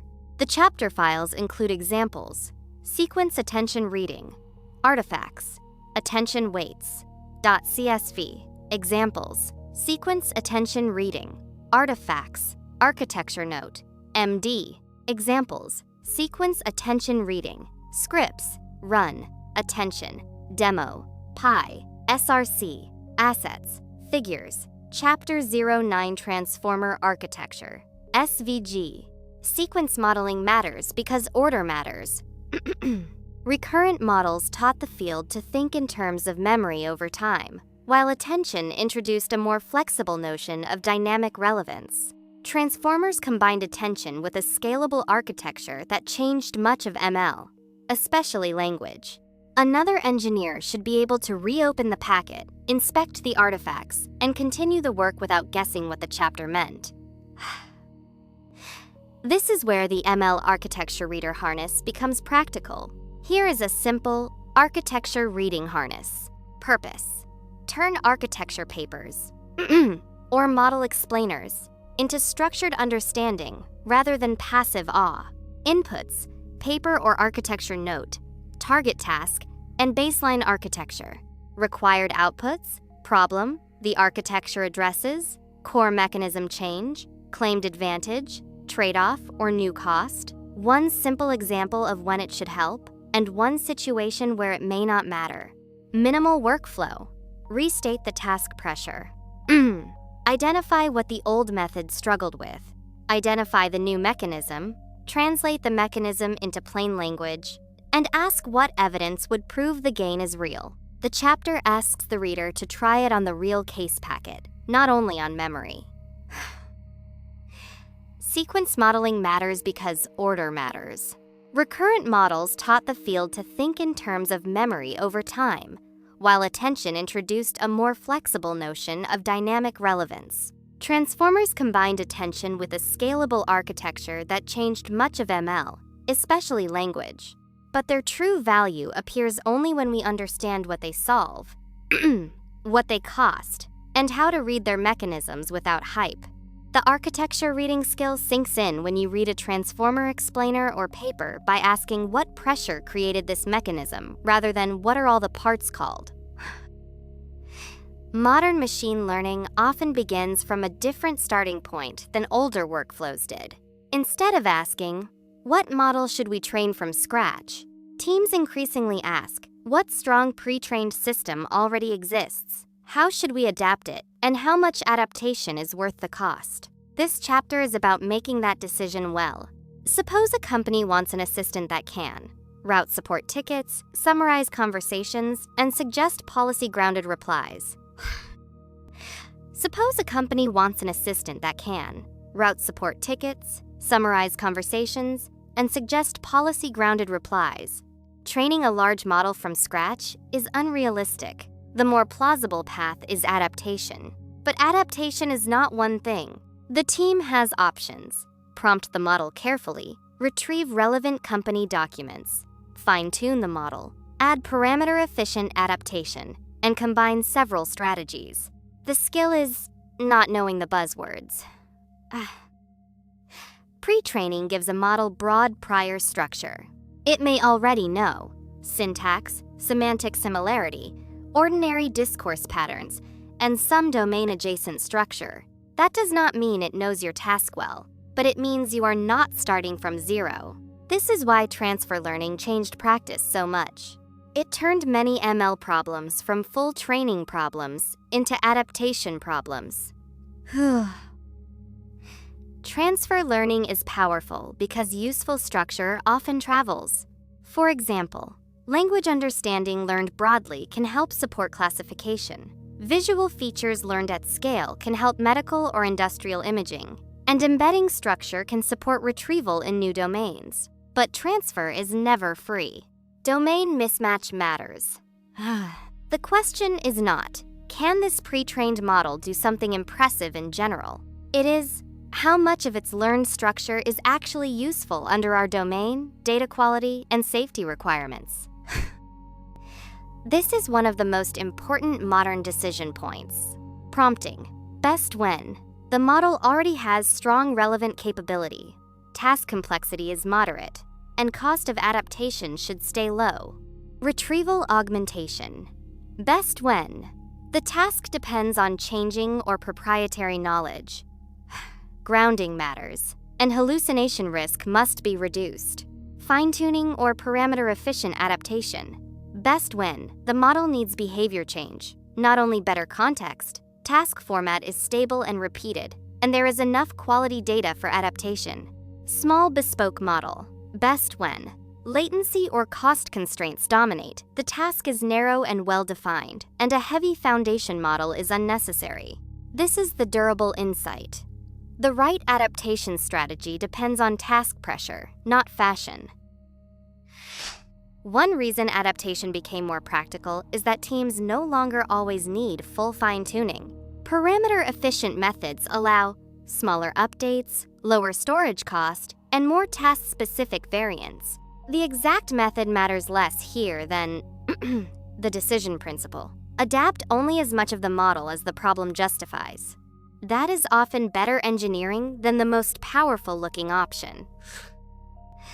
A common mistake is assuming that if adaptation runs successfully, the job is done. Not even close. After adaptation, we need to ask, did the target behavior improve? Did generic capabilities regress? Did hallucination risk change? Did calibration or tone change? And did latency or cost become unacceptable? This is where adaptation becomes a systems question, not just a modeling question. Adaptation choices are often governed by three pressures: performance, cost, and risk. A support assistant may perform slightly better after fine-tuning, but if retrieval plus prompting already meets the need, the additional maintenance burden may not be worth it. Likewise, a small specialized model may beat a large generic system on cost and control, even if the foundation model feels more impressive. Professional judgment means being able to say, we do not need the most glamorous option here. The new chapter figure makes that reasoning visible. In this chapter's enterprise support case, the weighted scorecard ranks the options this way: retrieval plus prompting, 0.792, prompting only 0.723, small bespoke router, 0.685, parameter efficient tuning, 0.585, and full fine-tuning, 0.531. Here is a simple adaptation decision harness. Purpose: choose between prompting, retrieval, fine-tuning, parameter-efficient adaptation, or a smaller bespoke model using explicit criteria. Inputs: task definition, domain specificity, available labeled data, latency budget, cost budget, and safety or grounding requirements. Required outputs: recommended adaptation path, why simpler options are or are not enough, evaluation plan after adaptation, operational risks introduced by the choice, and exit criteria for escalating to a heavier method. Minimal workflow. Define the task and failure cost. Test the lightest plausible strategy first. Add retrieval if knowledge grounding is the main issue. Consider fine-tuning only if behavior must be changed more deeply. And reevaluate cost, latency, and maintenance burden. Evidence artifact. Write a short adaptation memo with task, current baseline behavior, chosen adaptation route, expected gain, and cost and risk trade-off. Whew. Transfer learning, fine-tuning, and foundation models leaves behind a native evidence packet, not only a lecture. The chapter files include examples, support adaptation decision, artifacts, adaptation scorecard, .csv, examples, support adaptation decision, artifacts, adaptation-memo, MD, examples, support adaptation decision, scripts, run, adaptation, decision.py. Transfer learning and foundation models changed ML by making adaptation the default starting point for many tasks. But adaptation has many forms, and choosing well requires judgment about domain mismatch, grounding, cost, latency, safety, and maintenance. Strong engineers do not ask only how to use the biggest model. Another engineer should be able to reopen the packet, inspect the artifacts, and continue the work without guessing what the chapter meant. This is where the ML adaptation decision harness becomes practical. Here's a simple adaptation decision harness. Purpose: choose between prompting, retrieval, fine-tuning, parameter-efficient adaptation, or a smaller bespoke model using explicit criteria. Inputs: task definition, domain specificity, available labeled data, latency budget, cost budget, and safety or grounding requirements. Required outputs: recommended adaptation path. Why simpler options are or are not enough. Evaluation plan after adaptation. Operational risks introduced by the choice, and exit criteria for escalating to a heavier method. Minimal workflow. Define the task and failure cost. Test the lightest plausible strategy first. Add retrieval if knowledge grounding is the main issue. Consider fine-tuning only if behavior must be changed more deeply. And reevaluate cost, latency, and maintenance burden. The chapter asks the reader to try it on the real case packet, not only on memory. Transfer learning and foundation models changed ML by making adaptation the default starting point for many tasks. But adaptation has many forms, and choosing well requires judgment about domain mismatch, grounding, cost, latency, safety, and maintenance. Strong engineers do not ask only how to use the biggest model. They ask what level of adaptation the task truly deserves. The adaptation decision skill sinks in when you no longer default to the most fashionable intervention. A good sign is that you can explain why a cheaper path is enough, or why a more expensive path is actually justified. Whew. Many learners first meet machine learning through labeled prediction. That is useful, but incomplete. Much of modern ML depends on something broader: learning structure without neat labels for every question, organizing items by similarity, and retrieving what matters from large collections. This chapter widens the field of view. Imagine a company with a large internal knowledge base: policy documents, support articles, product notes, and engineering runbooks. Fine. Imagine a company with a large internal knowledge base: policy documents, support articles, product notes, and engineering runbooks. Keyword search often disappoints because wording varies. A user asks, "How do we refund a duplicate enterprise invoice?" The best document may not contain those exact words. This is where embeddings and retrieval matter. We want documents that are semantically related, not merely lexically overlapping. Supervised learning asks, what target label should we predict? Unsupervised or representation-centered learning often asks, what structure exists in the data, which items resemble one another, and what compressed form preserves useful meaning. This is valuable because many real problems have sparse labels, expensive annotation, evolving tasks, and large stores of text, images, or events that still contain useful structure. One simple way to explore unlabeled structure is clustering. Clustering tries to group examples that belong together under some notion of similarity. This can help with exploratory analysis, customer segmentation, topic discovery, and anomaly intuition. But clustering is only as meaningful as the representation space it operates in. That is why representation learning and unsupervised thinking are closely linked. Real data can have high-dimensional structure that is hard to inspect directly. Dimensionality reduction methods help us compress, visualize, denoise, and discover neighborhood structure. Used well, they make representation behavior more legible. Used poorly, they create misleading pictures. The right habit is treat reduced visualizations as clues, not proof. That mindset will protect you from overinterpreting pretty plots. Embeddings are one of the most important recurring ideas in modern ML. An embedding places an item into a vector space, where useful relationships become easier to express. For text, that may mean semantically similar documents are nearby. For products, items used or purchased in similar contexts cluster together. For users, similar behavior patterns become nearby representations. The power of embeddings is that they turn messy similarity judgments into something computationally reusable. Retrieval evaluation can include ideas like recall at K, precision at K, ranking quality, and human usefulness assessment. But the broader lesson is familiar by now. Evaluation depends on task context. A knowledge-based search system is not judged only by semantic elegance. It is judged by whether people actually find the right material quickly enough to solve the problem. The new figure shows why that matters. On the original 6 queries, the tiny lexical retriever gets top 1 accuracy of 100%. On the new probe set, it drops to 50%. Embeddings are useful, but not magical.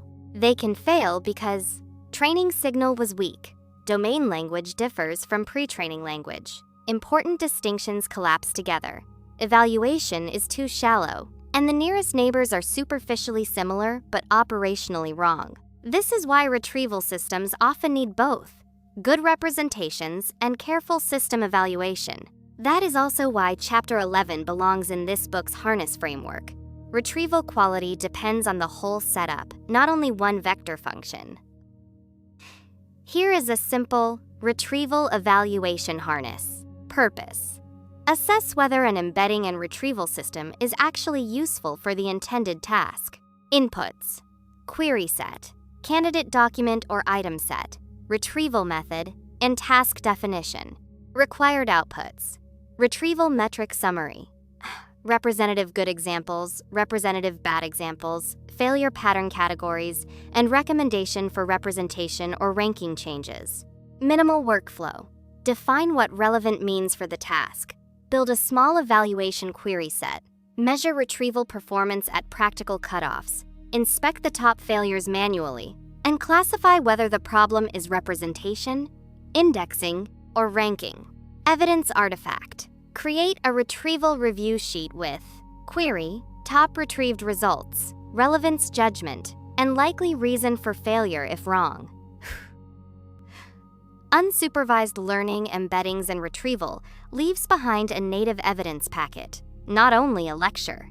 The chapter files include examples, knowledge search retrieval, artifacts, retrieval review sheet, .csv, examples, knowledge search retrieval, artifacts, retrieval review note, MD, examples, knowledge search retrieval, data, probe, queries, CSV, examples, knowledge search retrieval, scripts, run, retrieval, eval, .py.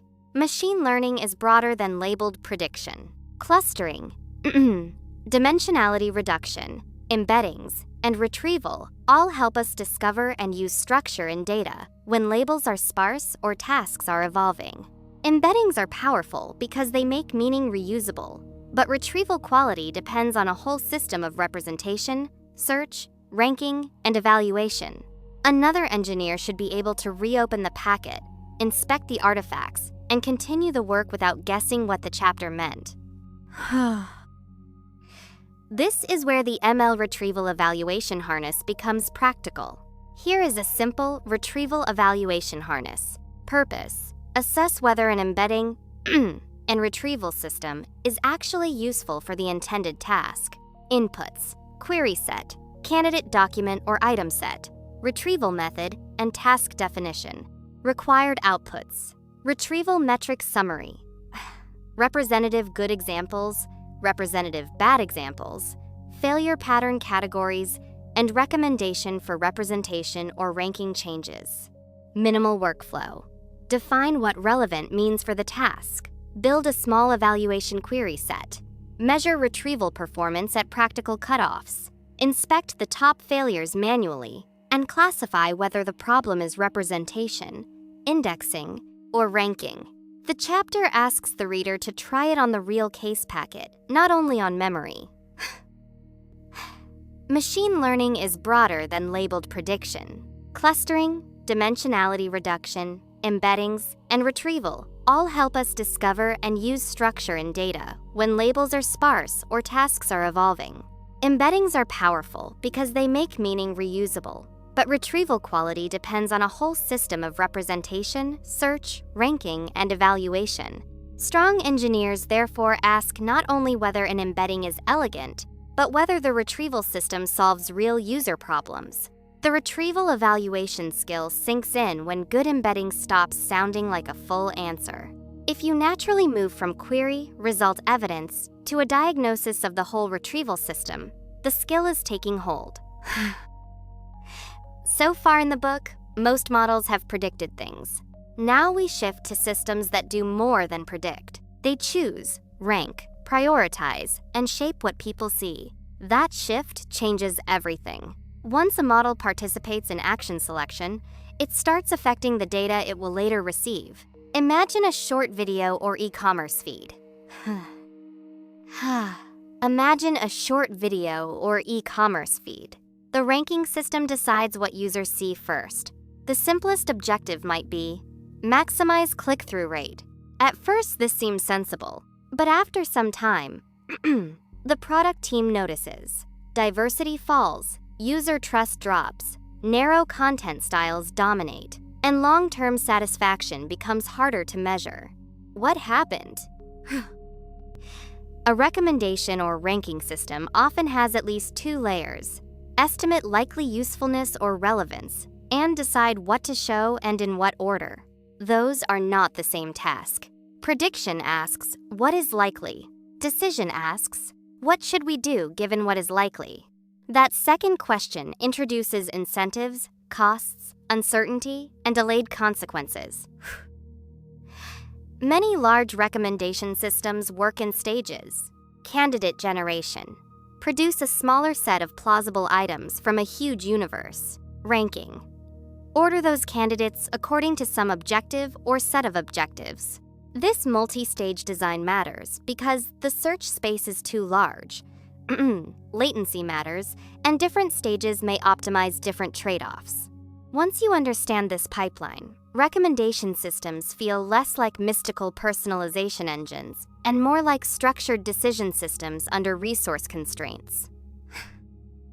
Recommendation and ranking systems often force teams to face a difficult truth. Optimizing one metric can damage another. For example, clicks may rise while satisfaction falls, watch time may rise while trust falls, and conversion may rise while catalog diversity collapses. This is not an edge case. It is the normal state of multi-objective systems. That is why ranking work requires more product judgment than many beginners expect. Feedback loops are where recommendation systems become especially tricky. If the model shows more of one item type, users will interact more with that item type. Then the system learns from those interactions and becomes even more confident that this content should dominate.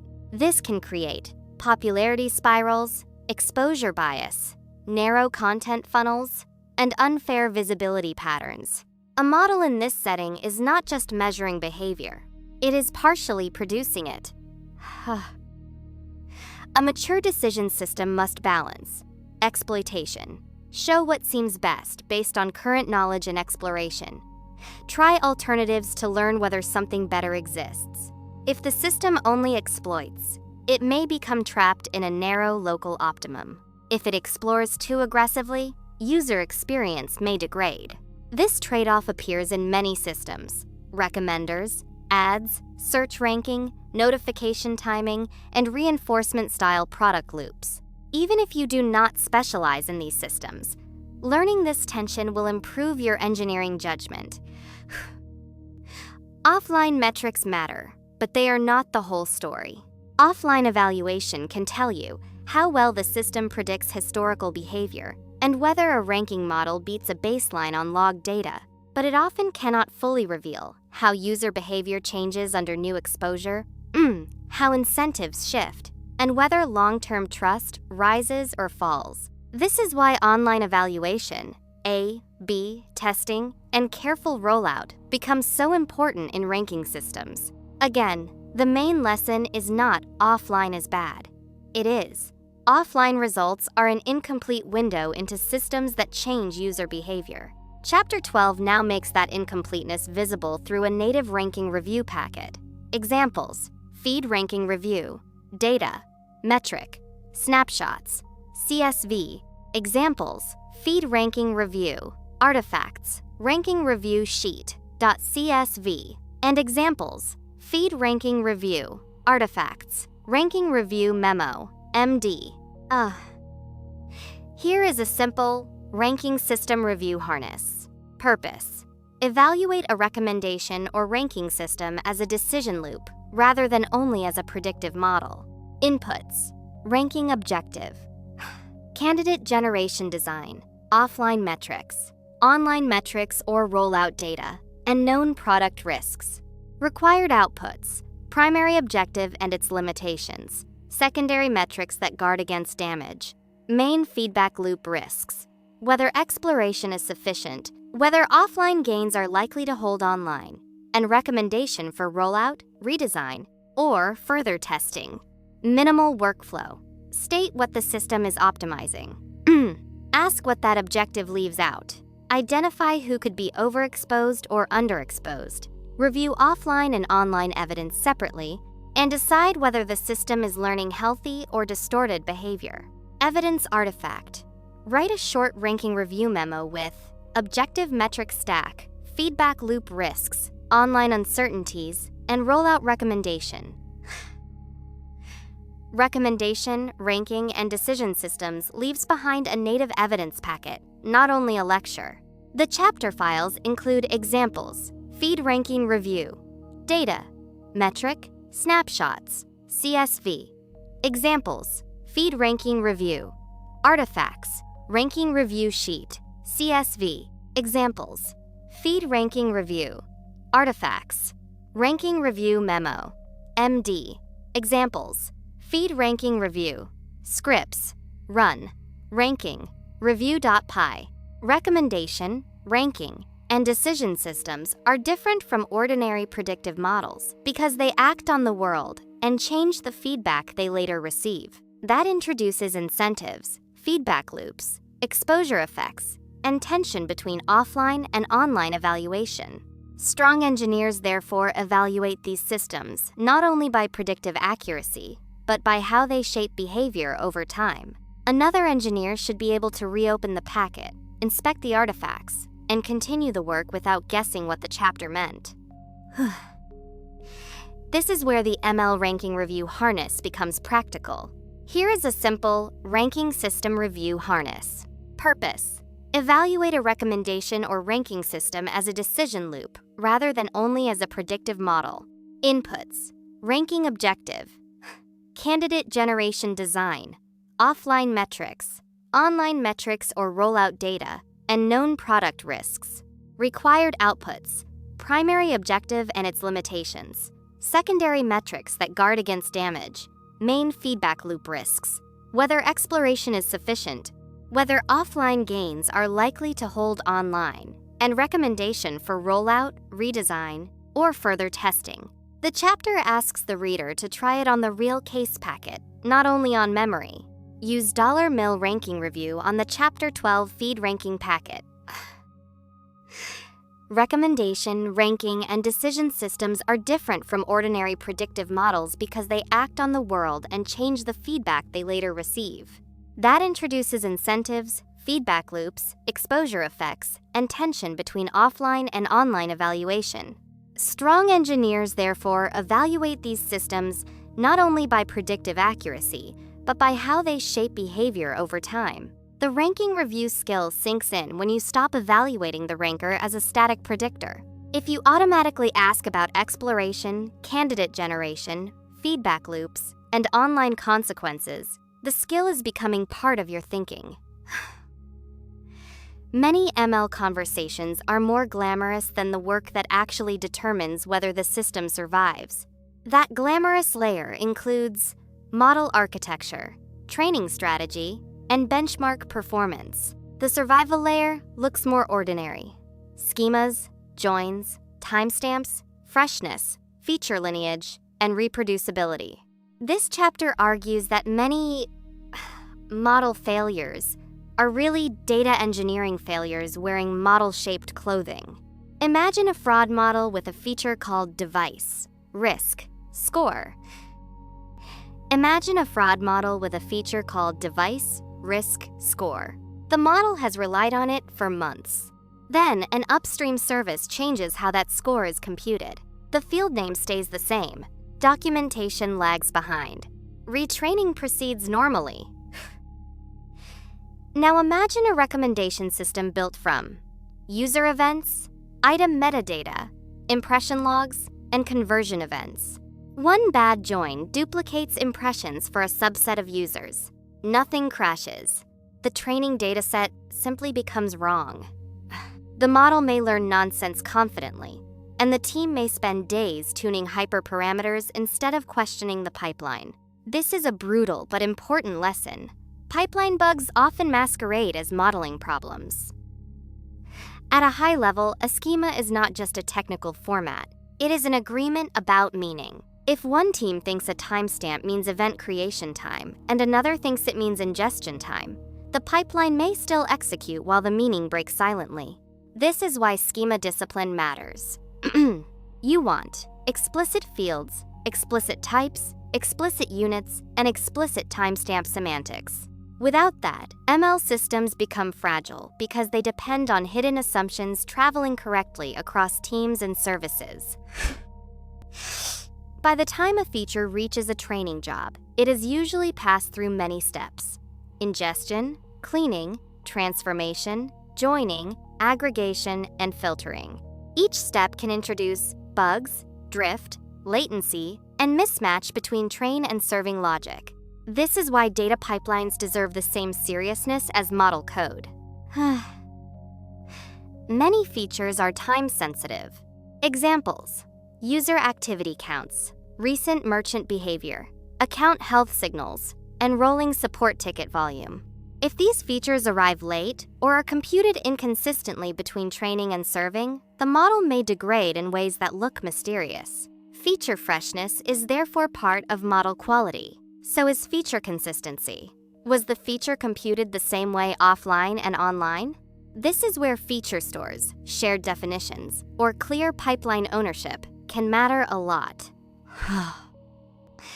When a model behaves badly, you need to answer: what data produced this model? What pipeline version created that data? And what feature definitions were in force?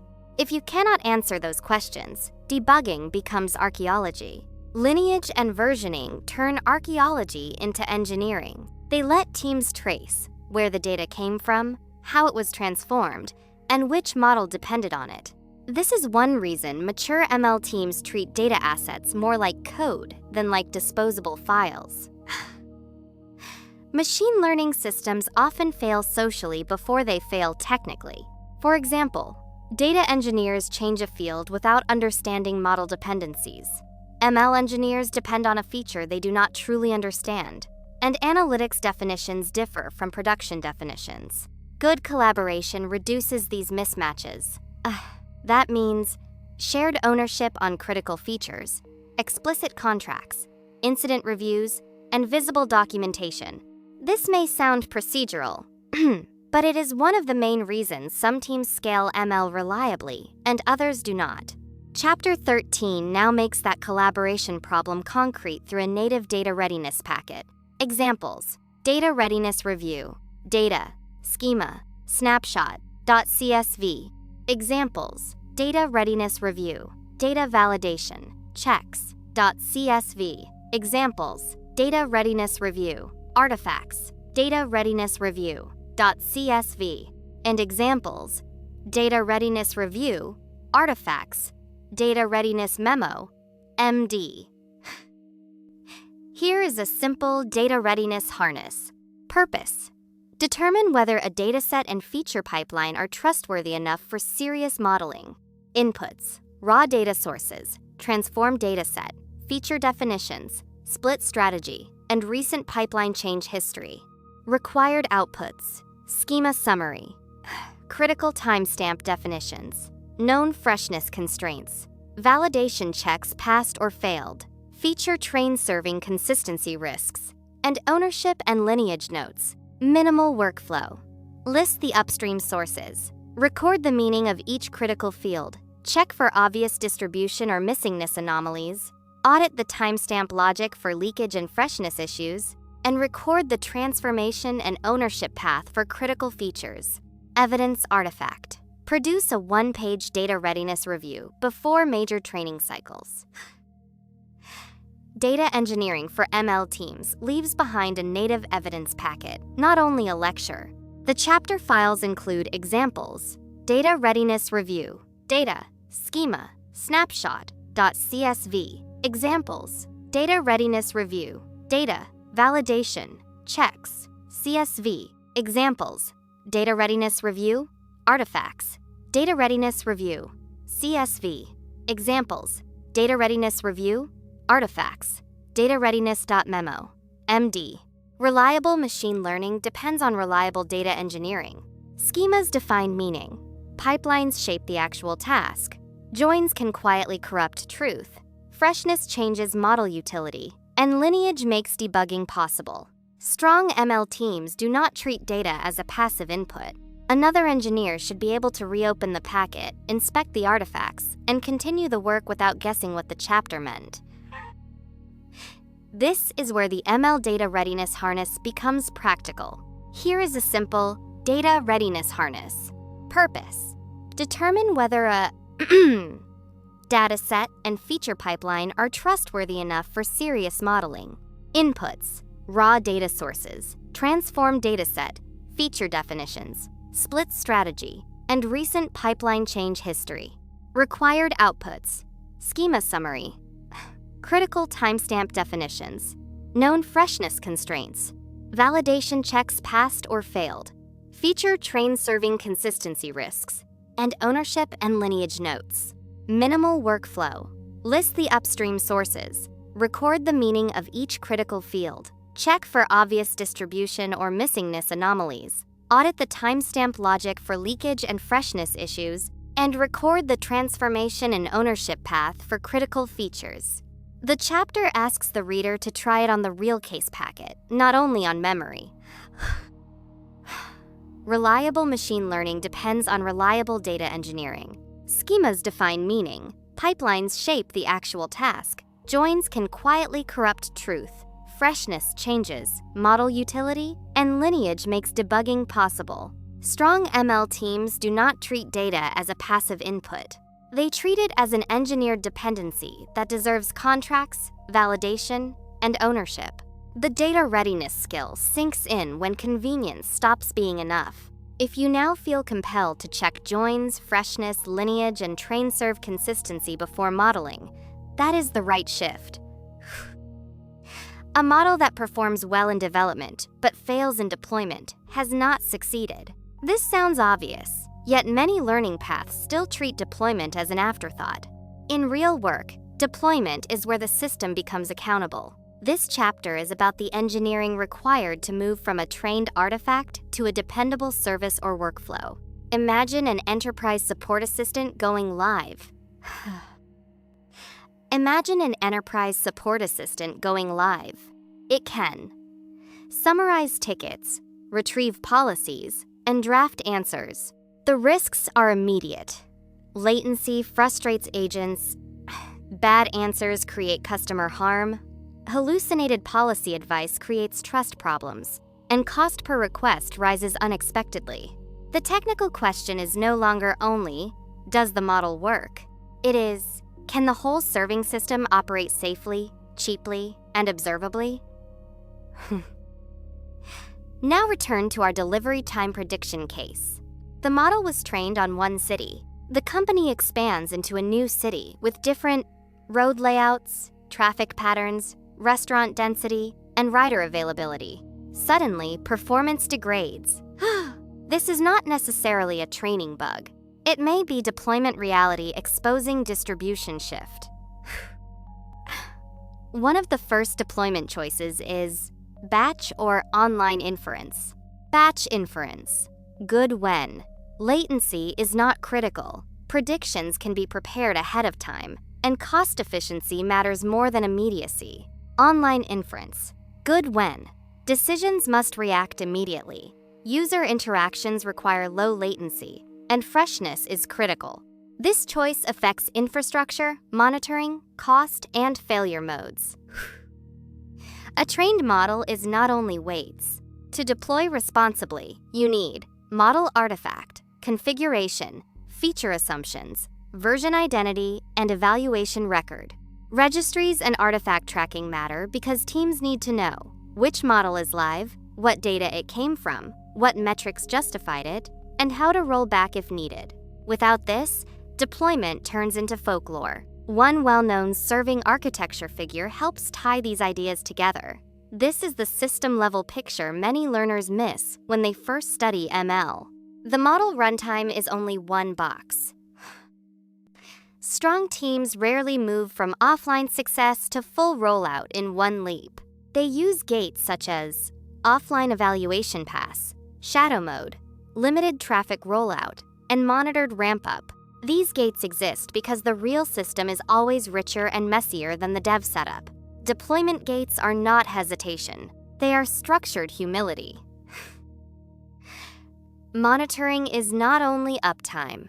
For ML, it should also include input distribution changes, feature freshness problems, prediction distribution shifts, slice-level quality degradation, and downstream business outcome changes. This is where Chapter 6 and Chapter 13 come back together. Good monitoring connects evaluation logic, data reliability, and production behavior. Every serious ML system should have an answer to what happens when the model goes wrong.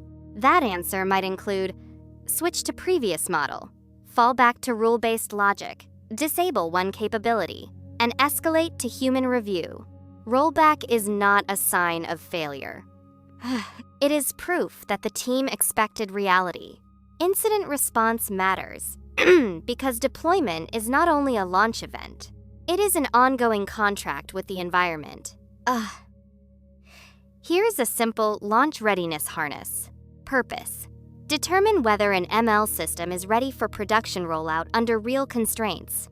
Inputs: offline evaluation, serving design, latency and cost estimates, monitoring plan and rollback plan. Required outputs: serving mode decision, deployment gate checklist, monitoring requirements, cost and latency risk summary, rollback or fallback plan, and recommendation for launch, limited rollout or delay, minimal workflow. Restate the operational stakes. Decide batch versus online requirements. Check whether observability is sufficient. Review drift, slice, and cost monitoring. Verify rollback or human fallback exists, and choose the rollout strategy. Evidence artifact. Produce a launch readiness review that states what is ready, what is risky, what will be monitored, and what triggers rollback. Training, serving, and MLOps leaves behind a native evidence packet, not only a lecture.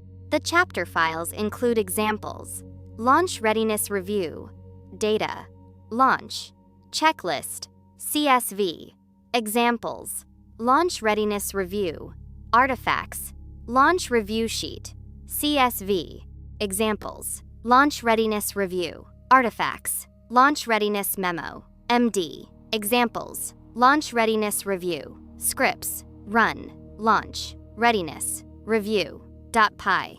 Production ML is not the moment when a good model gets copied onto a server. It is the disciplined practice of packaging, serving, monitoring, gating, and rolling back systems under real constraints. Latency, cost, observability, and drift are not secondary details. Another engineer should be able to reopen the packet, inspect the artifacts, and continue the work without guessing what the chapter meant. This is where the ML launch readiness harness becomes practical. Here is a simple launch readiness harness.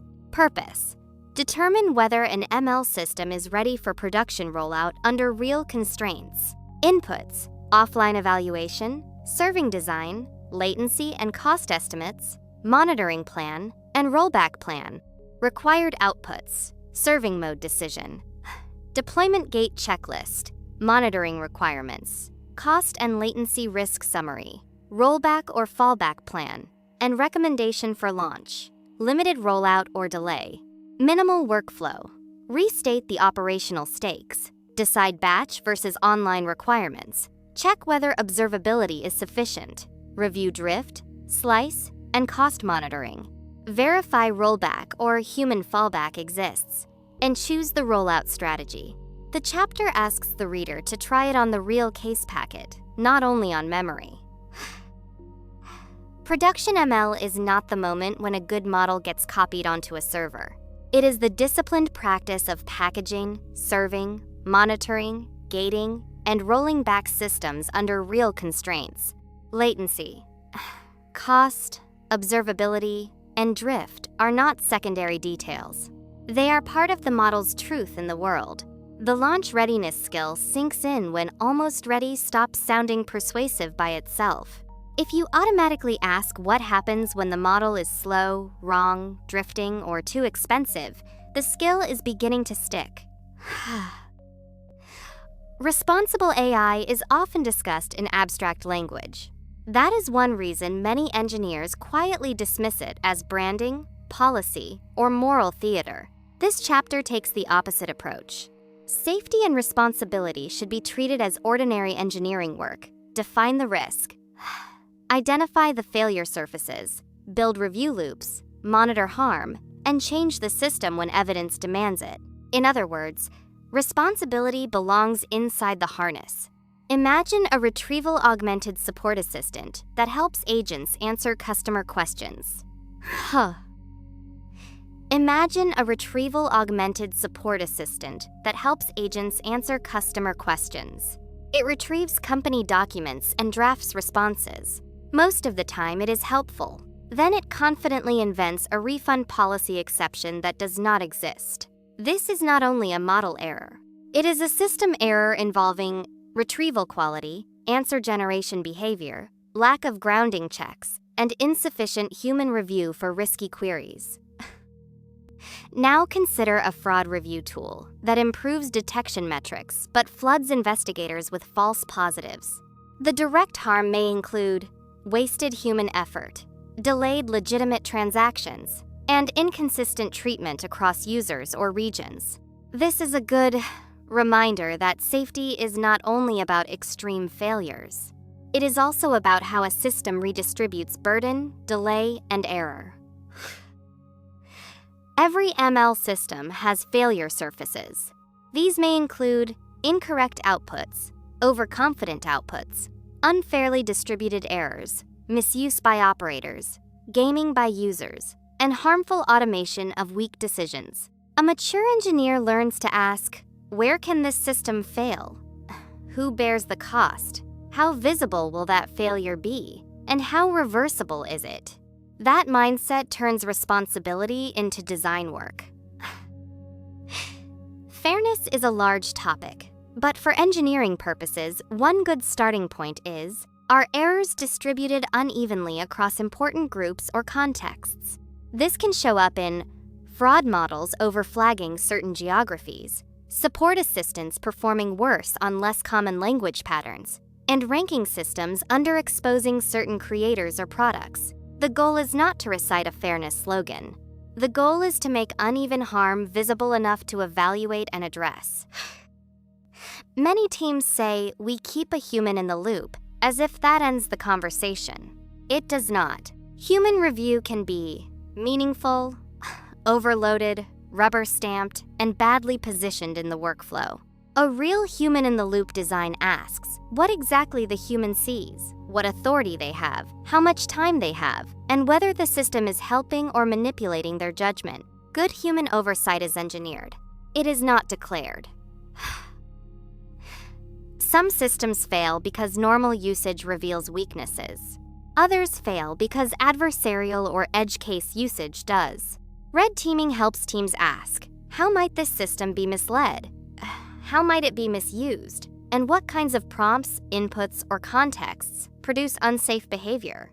This is especially important for retrieval augmented assistance, generative systems, and open-ended classification workflows. Red teaming is not paranoia for its own sake.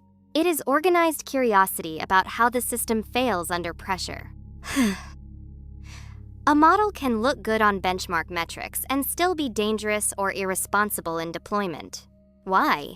Because many harms are contextual, long-tailed, workflow-specific, unevenly distributed, and partially hidden until live use. That means evaluation must include slice checks, scenario tests, human review quality, incident logs, and product impact signals. This is one of the strongest themes of the book. A system should not be judged only by what is easiest to count. Chapter 15 now makes that limit visible through a native risk review packet. Examples: risk review case, data, risk, register, CSV. Examples: risk review case, artifacts, risk review sheet, CSV. And examples: risk review case, artifacts, risk review memo, MD. Here is a simple risk review harness. Purpose: make safety and responsibility part of normal system review before and after deployment. Inputs: task definition, system workflow, known failure cases, target user groups, and human review design. Required outputs: main failure surfaces, who is harmed by each failure, which harms are likely, severe, or hidden, existing mitigations, remaining unacceptable risks, and monitoring an incident review plan. Minimal workflow: map the system workflow. List likely and severe failure modes. Identify who bears the cost. Review whether human oversight is actually effective, and define monitoring or escalation paths for risky failures. Evidence artifact: produce a risk review memo before launch and revisit it after incidents or major updates. Responsible AI, safety, and human feedback leaves behind a native evidence packet, not only a lecture. The chapter files include examples: risk review case, data, risk, register, .csv. Examples: risk review case, artifacts, risk review sheet, CSV. Examples: risk review case, artifacts, risk review memo, MD. Examples: risk review case, scripts, run, risk, review.py. Responsible AI should be engineered, not announced. Safe systems require failure surface analysis, fairness awareness, meaningful human oversight, adversarial thinking, and evaluation that goes beyond headline metrics. The goal is not to eliminate all risk. Another engineer should be able to reopen the packet, inspect the artifacts, and continue the work without guessing what the chapter meant. This is where the ML risk review harness becomes practical. Here is a simple risk review harness. Purpose: make safety and responsibility part of normal system review before and after deployment. Inputs: task definition, system workflow, known failure cases, target user groups, and human review design. Required outputs: main failure surfaces, who is harmed by each failure, which harms are likely, severe, or hidden, existing mitigations, remaining unacceptable risks, and monitoring and incident review plan. Minimal workflow: map the system workflow. List likely and severe failure modes. Identify who bears the cost. Review whether human oversight is actually effective. And define monitoring or escalation paths for risky failures. The chapter asks the reader to try it on the real case packet, not only on memory. Responsible AI should be engineered, not announced. Safe systems require failure surface analysis, fairness awareness, meaningful human oversight, adversarial thinking, and evaluation that goes beyond headline metrics. The goal is not to eliminate all risk. The goal is to make risks visible, reviewable, and reducible through explicit system design. The risk review skill sinks in when safety stops feeling abstract. If you naturally name the harmed group, the hidden failure mode, the severity, and the missing mitigation, then the chapter has become a real engineering workflow. We began this book with a claim. The future ML professional is not only someone who can train models, but someone who can build reliable human AI working systems around models. Now we return to the human side of that claim. How does a person actually grow into that role? Not by memorizing every method, not by chasing every paper. Suppose you take one recurring case from this book, such as delivery time prediction, churn, fraud, or support automation, and turn it into a serious portfolio project. Suppose you take one recurring case from this book, such as delivery time prediction, churn, fraud, or support automation, and turn it into a serious portfolio project. A weak portfolio version might show one notebook, one metric, and one chart. A strong portfolio version would show the problem framing memo, baseline comparisons, evaluation slices, failure analysis, data readiness review, deployment or monitoring plan, and risk review. That difference is profound. One shows you can run tools. The other shows you can think like an engineer. Many learners imagine career progression as beginner, intermediate, and expert. Real progression is more layered. You might grow along several axes: conceptual understanding, coding fluency, debugging skill, evaluation judgment, communication clarity, system design sense, and harness design ability. This is why careers can feel messy.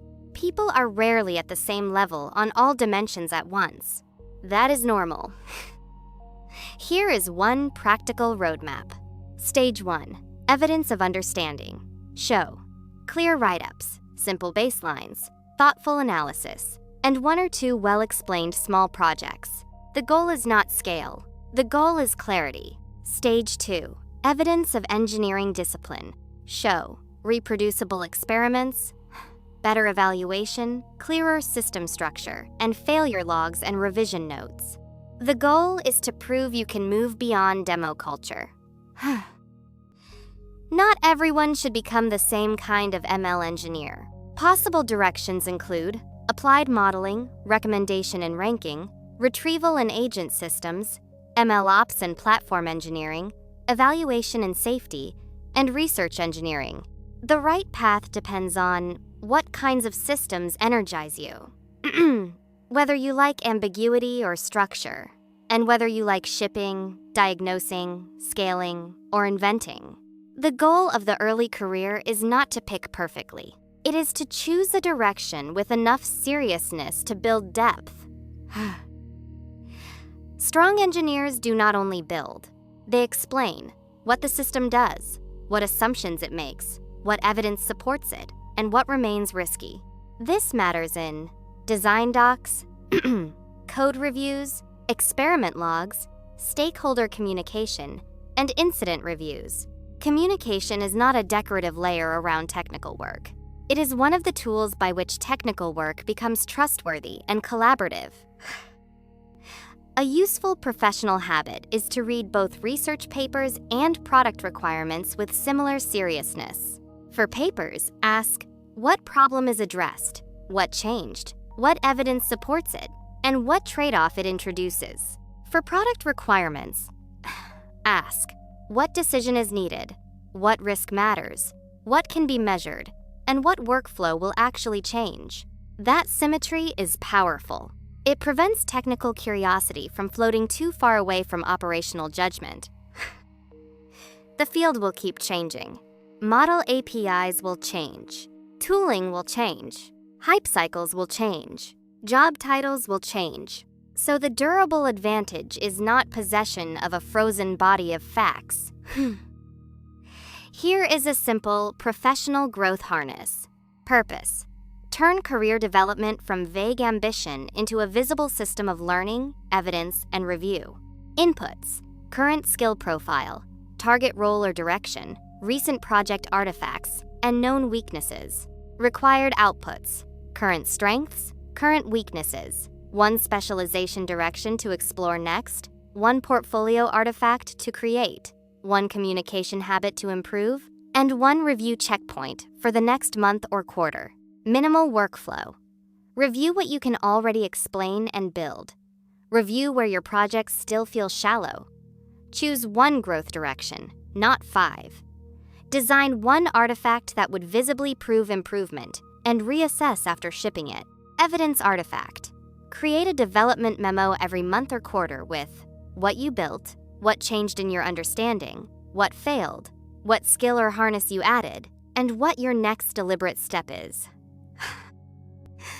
From learner to professional ML engineer leaves behind a native evidence packet, not only a lecture.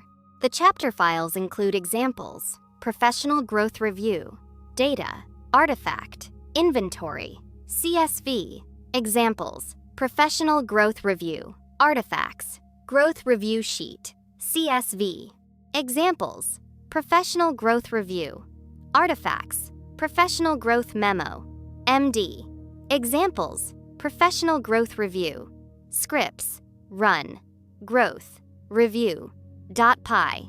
Professional growth in ML is the accumulation of judgment, artifacts, and reusable working systems. Strong portfolios show not only what was built, but how the builder framed the problem, evaluated the model, diagnosed failure, and designed the surrounding harness. The field will keep changing, but engineers who can learn visibly, reason clearly, and build reliable systems will remain valuable. Another engineer should be able to reopen the packet, inspect the artifacts, and continue the work without guessing what the chapter meant. This is where the ML professional growth harness becomes practical. Here is a simple professional growth harness. Purpose: turn career development from vague ambition into a visible system of learning. Evidence and review. Inputs: current skill profile, target role or direction, recent project artifacts, and known weaknesses. Required outputs: current strengths, current weaknesses, one specialization direction to explore next, one portfolio artifact to create, one communication habit to improve, and one review checkpoint for the next month or quarter. Minimal workflow: review what you can already explain and build. Review where your projects still feel shallow. Choose one growth direction, not 5. Design one artifact that would visibly prove improvement, and reassess after shipping it. The chapter asks the reader to try it on the real case packet, not only on memory. Professional growth in ML is the accumulation of judgment, artifacts, and reusable working systems. Strong portfolios show not only what was built, but how the builder framed the problem, evaluated the model, diagnosed failure, and designed the surrounding harness. The field will keep changing, but engineers who can learn visibly, reason clearly, and build reliable systems will remain valuable.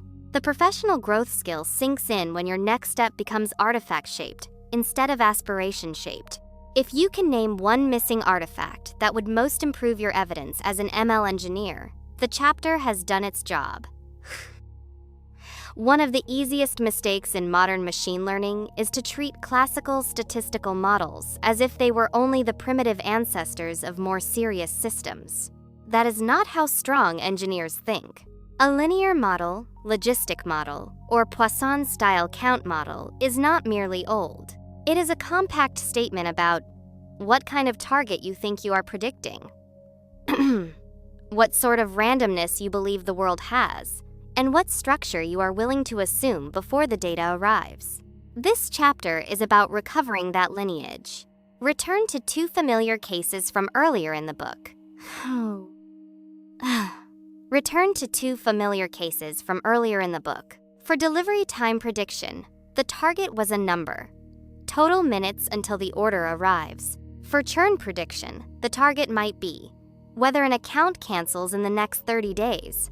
Those targets do not differ only in units. They differ in structure. Delivery time is often treated as a continuous quantity. When a strong engineer picks a model family, an implicit story is being told. For linear regression, the story is roughly the expected response changes additively, with the features and the remaining noise is centered around that expectation. For logistic regression, the story becomes there is an underlying linear score, and that score should be converted into a probability through the logit relationship. For Poisson regression, the story becomes the target is a count, and the rate of that count changes multiplicatively with the features. These are not only formulas, they are modeling commitments. A generalized linear model, or GLM, combines three ingredients: a response distribution, a linear predictor, and a link function. The response distribution says what kind of target we are modeling. The linear predictor says we still want the features to combine additively in some transformed space. The link function says how to move between that transformed space and the mean response we care about. This sounds more intimidating than it is. Here is the beginner-friendly version. Choose a target type, keep the clean additive structure of a linear model, and wrap it in the right function so the outputs make sense. You may wonder, if deep models can learn richer structure, why keep returning to GLMs? Because the older models still buy us several things: honest baselines, interpretable failure analysis, calibrated first-pass decision support, and a faster way to discover whether a task is mostly simple or actually demands higher complexity. This chapter is not anti-deep learning. It is anti-amnesia. If you skip the statistical story, you often lose track of what the target really is, what constraints the output should respect, and what assumptions your baseline made before the data spoke. Suppose a platform operations team wants to predict weekly incident counts. The features might include traffic volume, number of deployments, whether a major release occurred, and whether the week contains a holiday. That case is now represented by a tiny local packet. Examples: statistical models.glm, data, incidents, CSV. Examples: statistical.models.glm, artifacts, GLM, review sheet, CSV, and examples: statistical models.glm, artifacts, GLM, review.note. The runnable example is examples: statistical models, GLM, scripts, run, GLM, demo.py.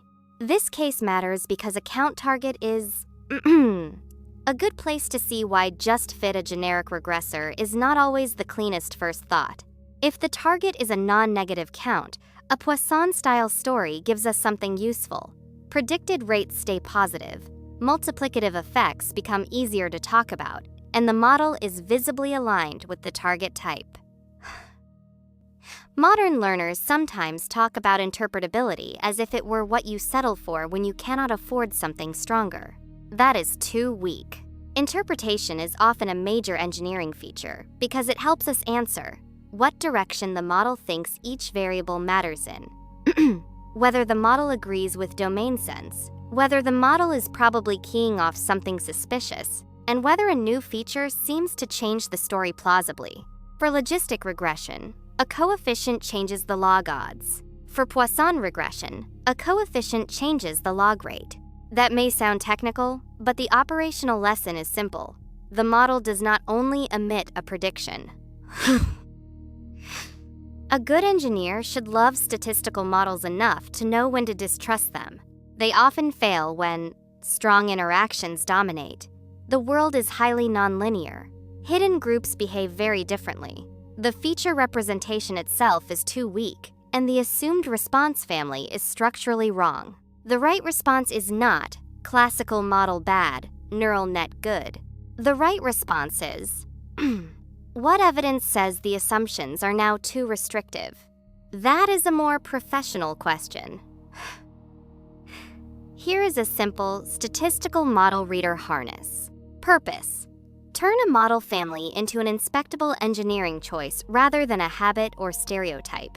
Inputs: task description, target type, candidate statistical model, and one or two likely feature relationships. Required outputs: target type, model family, link function, key assumptions, what this model is biased toward, when it is still strong, and when it will likely fail. Minimal workflow: restate the task, name the response type, explain why the chosen family fits that response type, translate the link function into plain English, and name one strength and one structural weakness.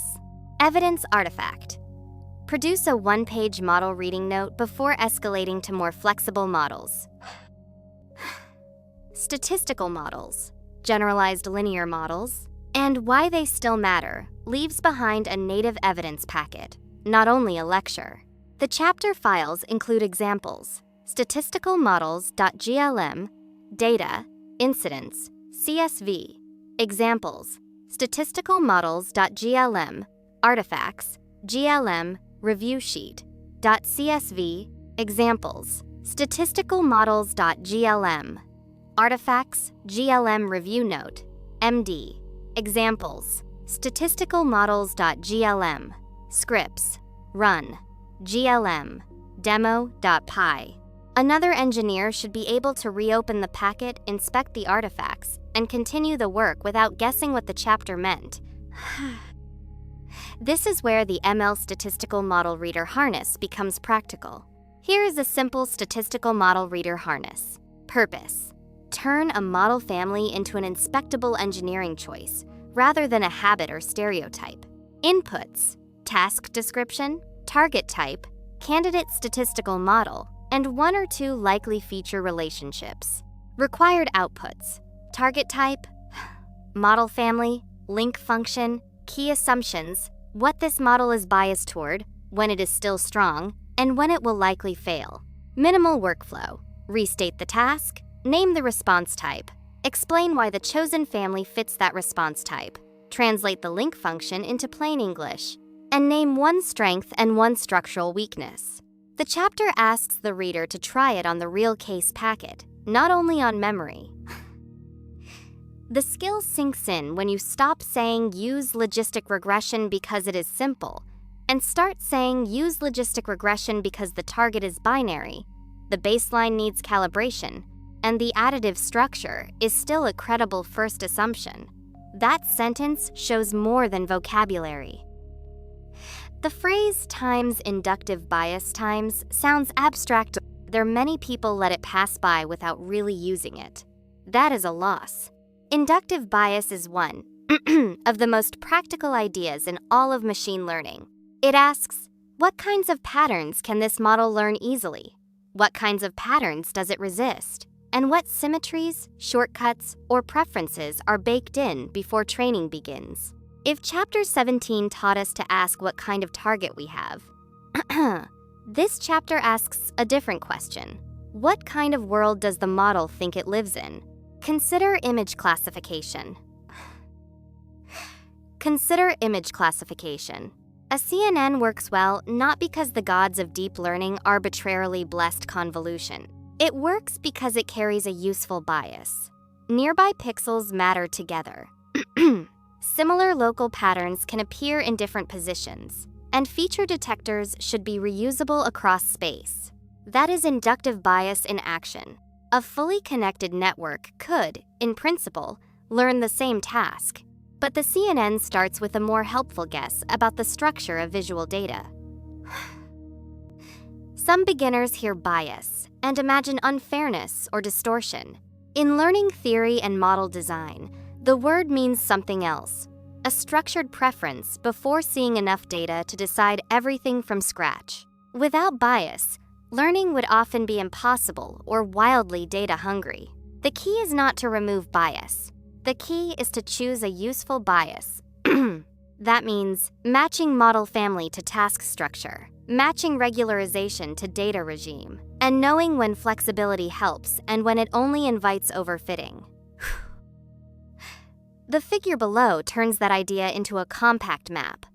Each family is carrying a different guess about what matters. Linear models, bias toward additive global effects, and smooth, directionally stable relationships. Tree ensembles, bias toward threshold rules, local partitions, and interaction discovery through repeated splits. CNNs, bias toward local spatial structure and shared patterns across positions. Transformers, bias toward flexible long-range interaction and content-based pairing between positions or tokens. Retrieval systems, bias toward explicit memory lookup and solving part of the problem through nearest relevant examples instead of only compressing everything into parameters. Regularization is often taught as a bag of tricks: weight decay, dropout, early stopping, and data augmentation. Those tools matter, but the deeper point is simpler. Regularization changes what kinds of solutions the learner finds acceptable. So regularization is not separate from inductive bias. It is one of the ways we shape effective bias and capacity. For example, L2 regularization encourages smaller weights and smoother dependence. Early stopping can prevent late memorization. Data augmentation can express useful invariances. And pruning or depth limits can prevent trees from encoding brittle partitions. This is why the bias chapter and the regularization chapter really belong together. Suppose we are building a product image moderation system for a marketplace. Signals may include local visual patterns, text descriptions, catalog history, and near-duplicate policy examples. That case is now represented by a small review packet. Examples: inductive bias review, data, model-families, .csv. Examples: inductive bias review, artifacts, inductive bias review, CSV. And examples: inductive bias review, artifacts, inductive bias memo, MD. The point is not to announce one universally best model. The point is to ask, is local spatial structure dominant? Is long-range multimodal reasoning dominant? And do we need explicit memory of prior cases? That is a bias question before it is a leaderboard question. When the model bias mismatches the task, the failures often have a recognizable shape. Examples: a linear model misses strong interactions. A tree memorizes tiny local slices. A CNN misses the dependency between far-apart tokens in a document. A transformer consumes huge data and compute, where a smaller, biased model would have learned faster. And a pure classifier fails when explicit retrieval would have handled rare policy examples better. One useful professional habit is to ask, if this model fails, what kind of failure should its bias make likely? That question is more concrete than, should we use the newest architecture? Modern AI native systems make this chapter even more interesting. A retrieval-augmented system is not only a product architecture choice, it is also an inductive bias choice. By adding retrieval, we are saying relevant memory should sometimes stay outside the parameters. Similarity and grounding are part of the system's structure. And not every rare case should be compressed into one monolithic predictor. That is one reason this book keeps returning to harness engineering. A system's bias can live not only inside the model, but also in the retrieval stage, the review workflow, the data split rules, and the regularization and evaluation setup. Here is a simple inductive bias review harness. Purpose: make hidden modeling assumptions visible before model family comparison turns into vague preference. Inputs: task description, candidate model families, important structure in the data, and expected data volume and failure costs. Required outputs: useful task structure, bias carried by each family, regularization or capacity notes, likely failure modes, best first match, and evidence that would change the recommendation. Minimal workflow: describe the task structure. Describe what each family learns easily. Describe what each family misses easily. Adjust for data regime and regularization, and choose the simplest family whose bias matches the case. Evidence artifact: produce a one-page bias memo before running a major model comparison sprint. Inductive bias, regularization, and choosing what a model wants to learn leaves behind a native evidence packet, not only a lecture. The chapter files include examples, inductive bias review, data, model-families, .csv, examples, inductive bias review, artifacts, inductive bias review, CSV, examples, inductive bias review, artifacts, inductive bias memo, MD, examples, inductive bias review, scripts, run, bias, review.py.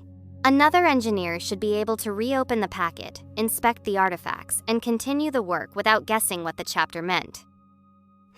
This is where the ML inductive bias review harness becomes practical. Here is a simple inductive bias review harness. Purpose: make hidden modeling assumptions visible before model family comparison turns into vague preference. Inputs: task description, candidate model families, important structure in the data, and expected data volume and failure costs. Required outputs: useful task structure, bias carried by each family, regularization or capacity notes, likely failure modes, best first match, and evidence that would change the recommendation. Minimal workflow: describe the task structure. Describe what each family learns easily.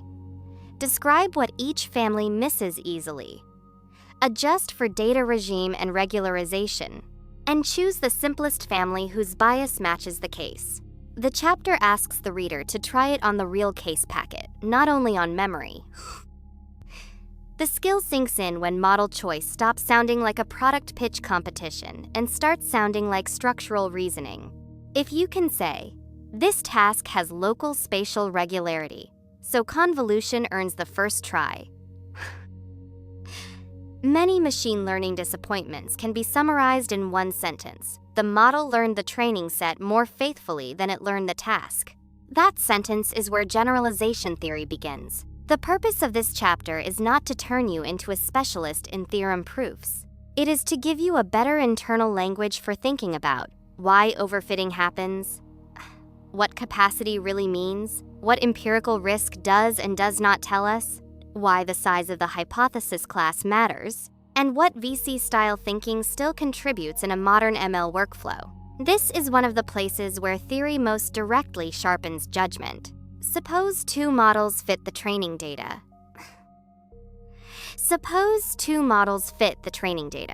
One reaches slightly higher training error and keeps a smaller train test gap. The other nearly memorizes the training set and degrades on fresh data.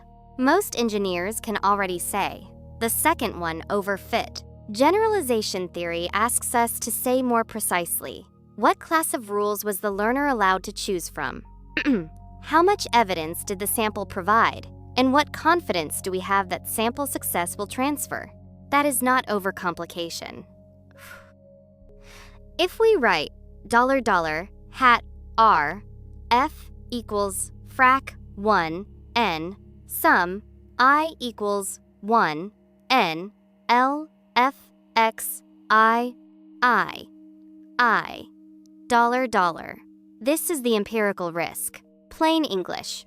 Average loss on the sample we actually observed. That matters enormously. Every training system in this book has, in one way or another, optimized a version of empirical risk. But empirical risk is not the whole story. The deeper question is the population risk.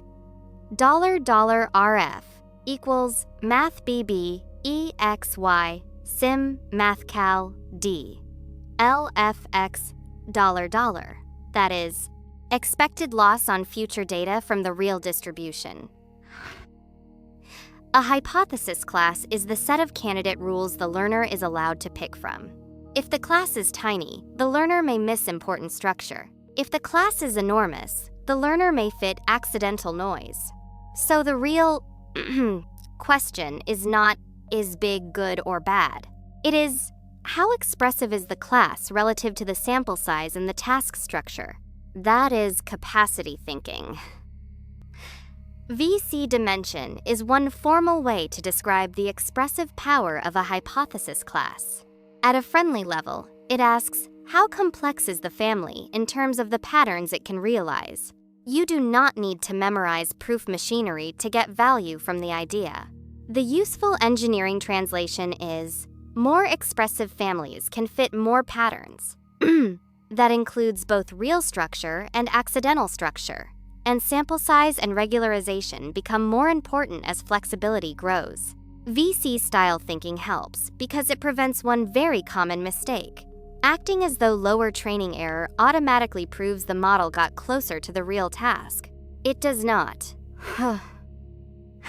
The intuition behind many learning theory results is roughly, if the hypothesis class is controlled enough relative to the data, performance on the sample can stand in for performance on the distribution with high probability. This is not only mathematically elegant, it creates an important professional habit. Keep asking what assumptions make sample evidence reliable. That habit shows up throughout production ML, train, validation, test splits, slice checks, out-of-time validation, and confidence in reported gains. So even if you never use the phrase times uniform convergence times in a meeting, the judgment pattern still matters. Whew. There is a familiar reaction to learning theory. If it does not fully explain deep learning, why study it? That is the wrong test. Theory can still help by disciplining your vocabulary, clarifying what overfitting means, keeping capacity and sample size in view, and warning you that fit on observed data is not the final argument. At the same time, theory does not automatically tell you which architecture to use tomorrow, which data slice is broken, whether the retrieval stage is the real problem, and whether deployment drift will invalidate the experiment. That is why this book joins theory to harness engineering. We want theorem-level caution and system-level evidence to cooperate. The strongest way to use this chapter is not to become theorem first in every decision. It is to let the theory sharpen your questions. For example, what hypothesis class am I implicitly choosing? Is the apparent gain only empirical risk gain? What validation design makes the evidence believable? And does the gap widen in important slices even if the average improves?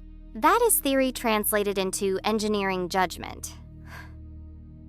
Here is a simple generalization theory translator harness. Purpose: turn formal learning theory language into operational ML judgment.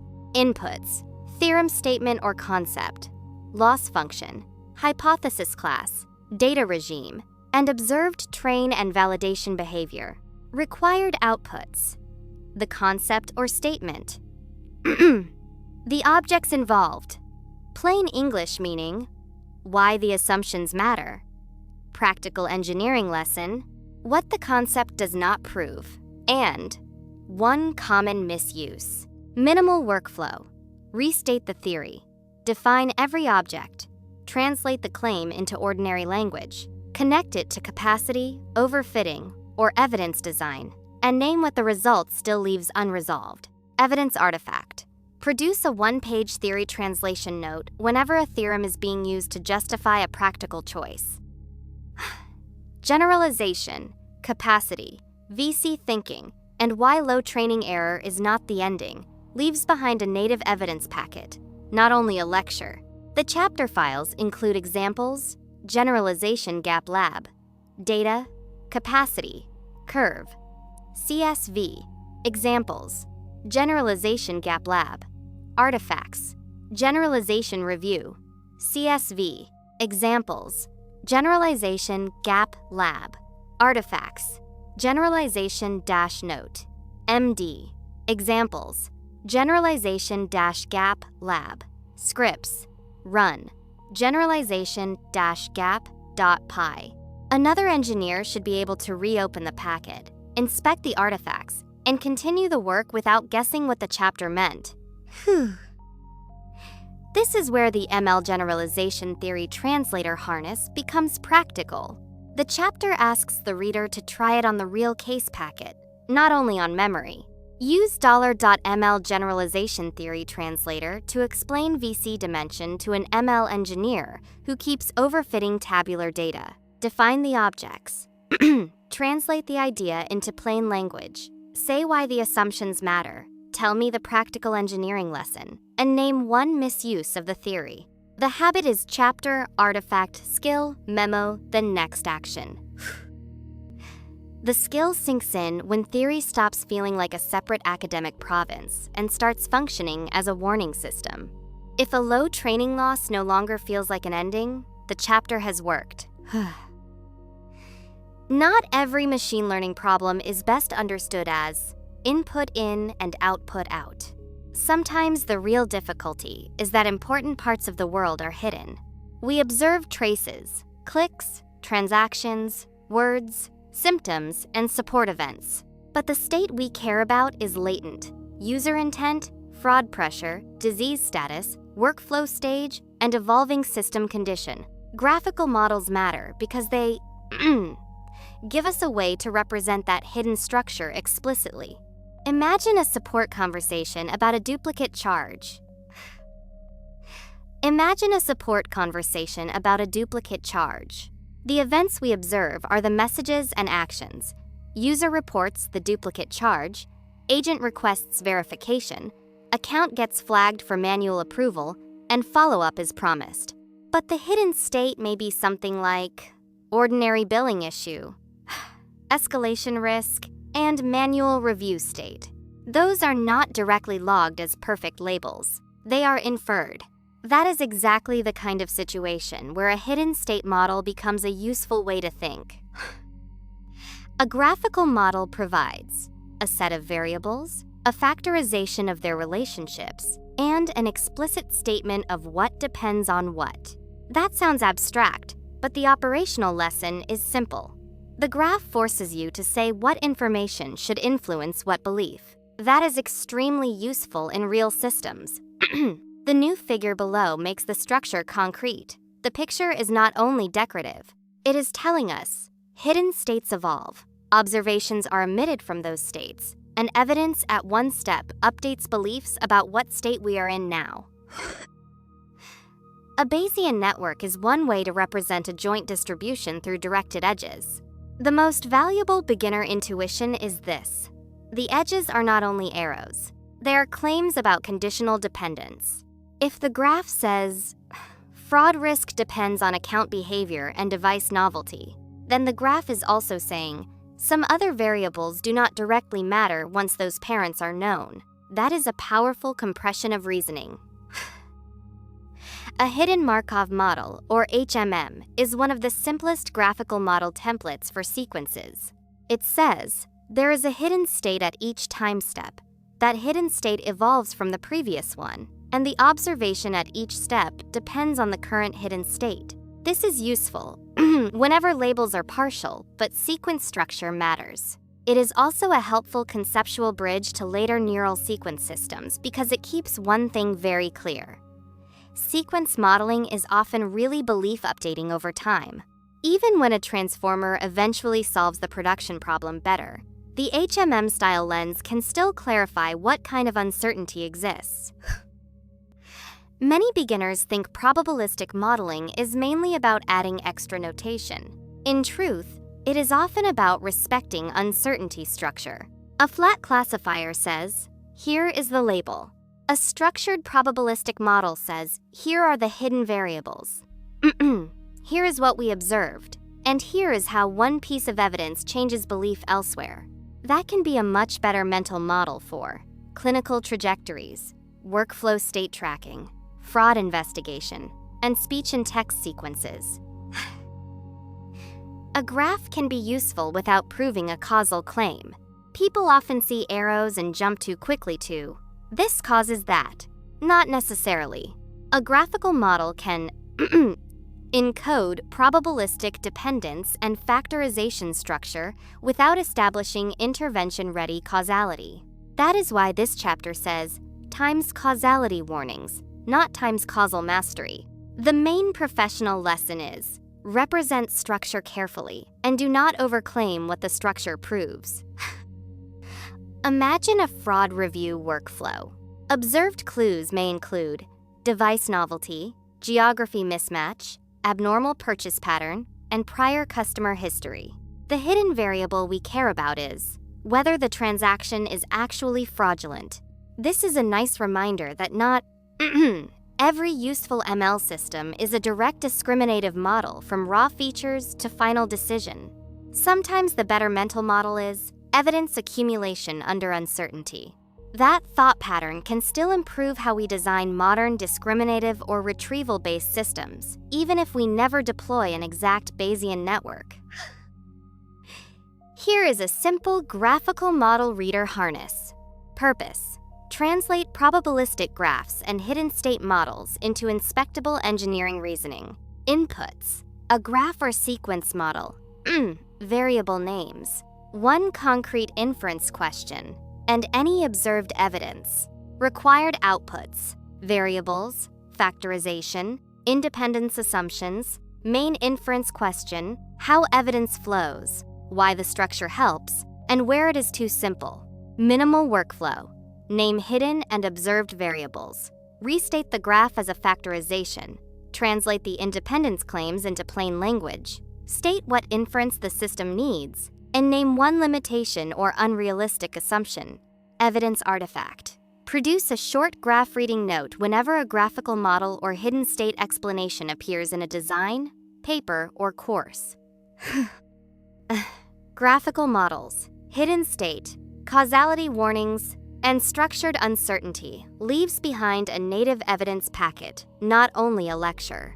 The chapter files include examples, graphical model sequence, data, support, intent, sequence, CSV, examples, graphical model sequence, artifacts, graphical model review, CSV, examples, graphical model sequence, artifacts, graphical model note, MD, examples, graphical model sequence, scripts, run, graphical, model, demo.py.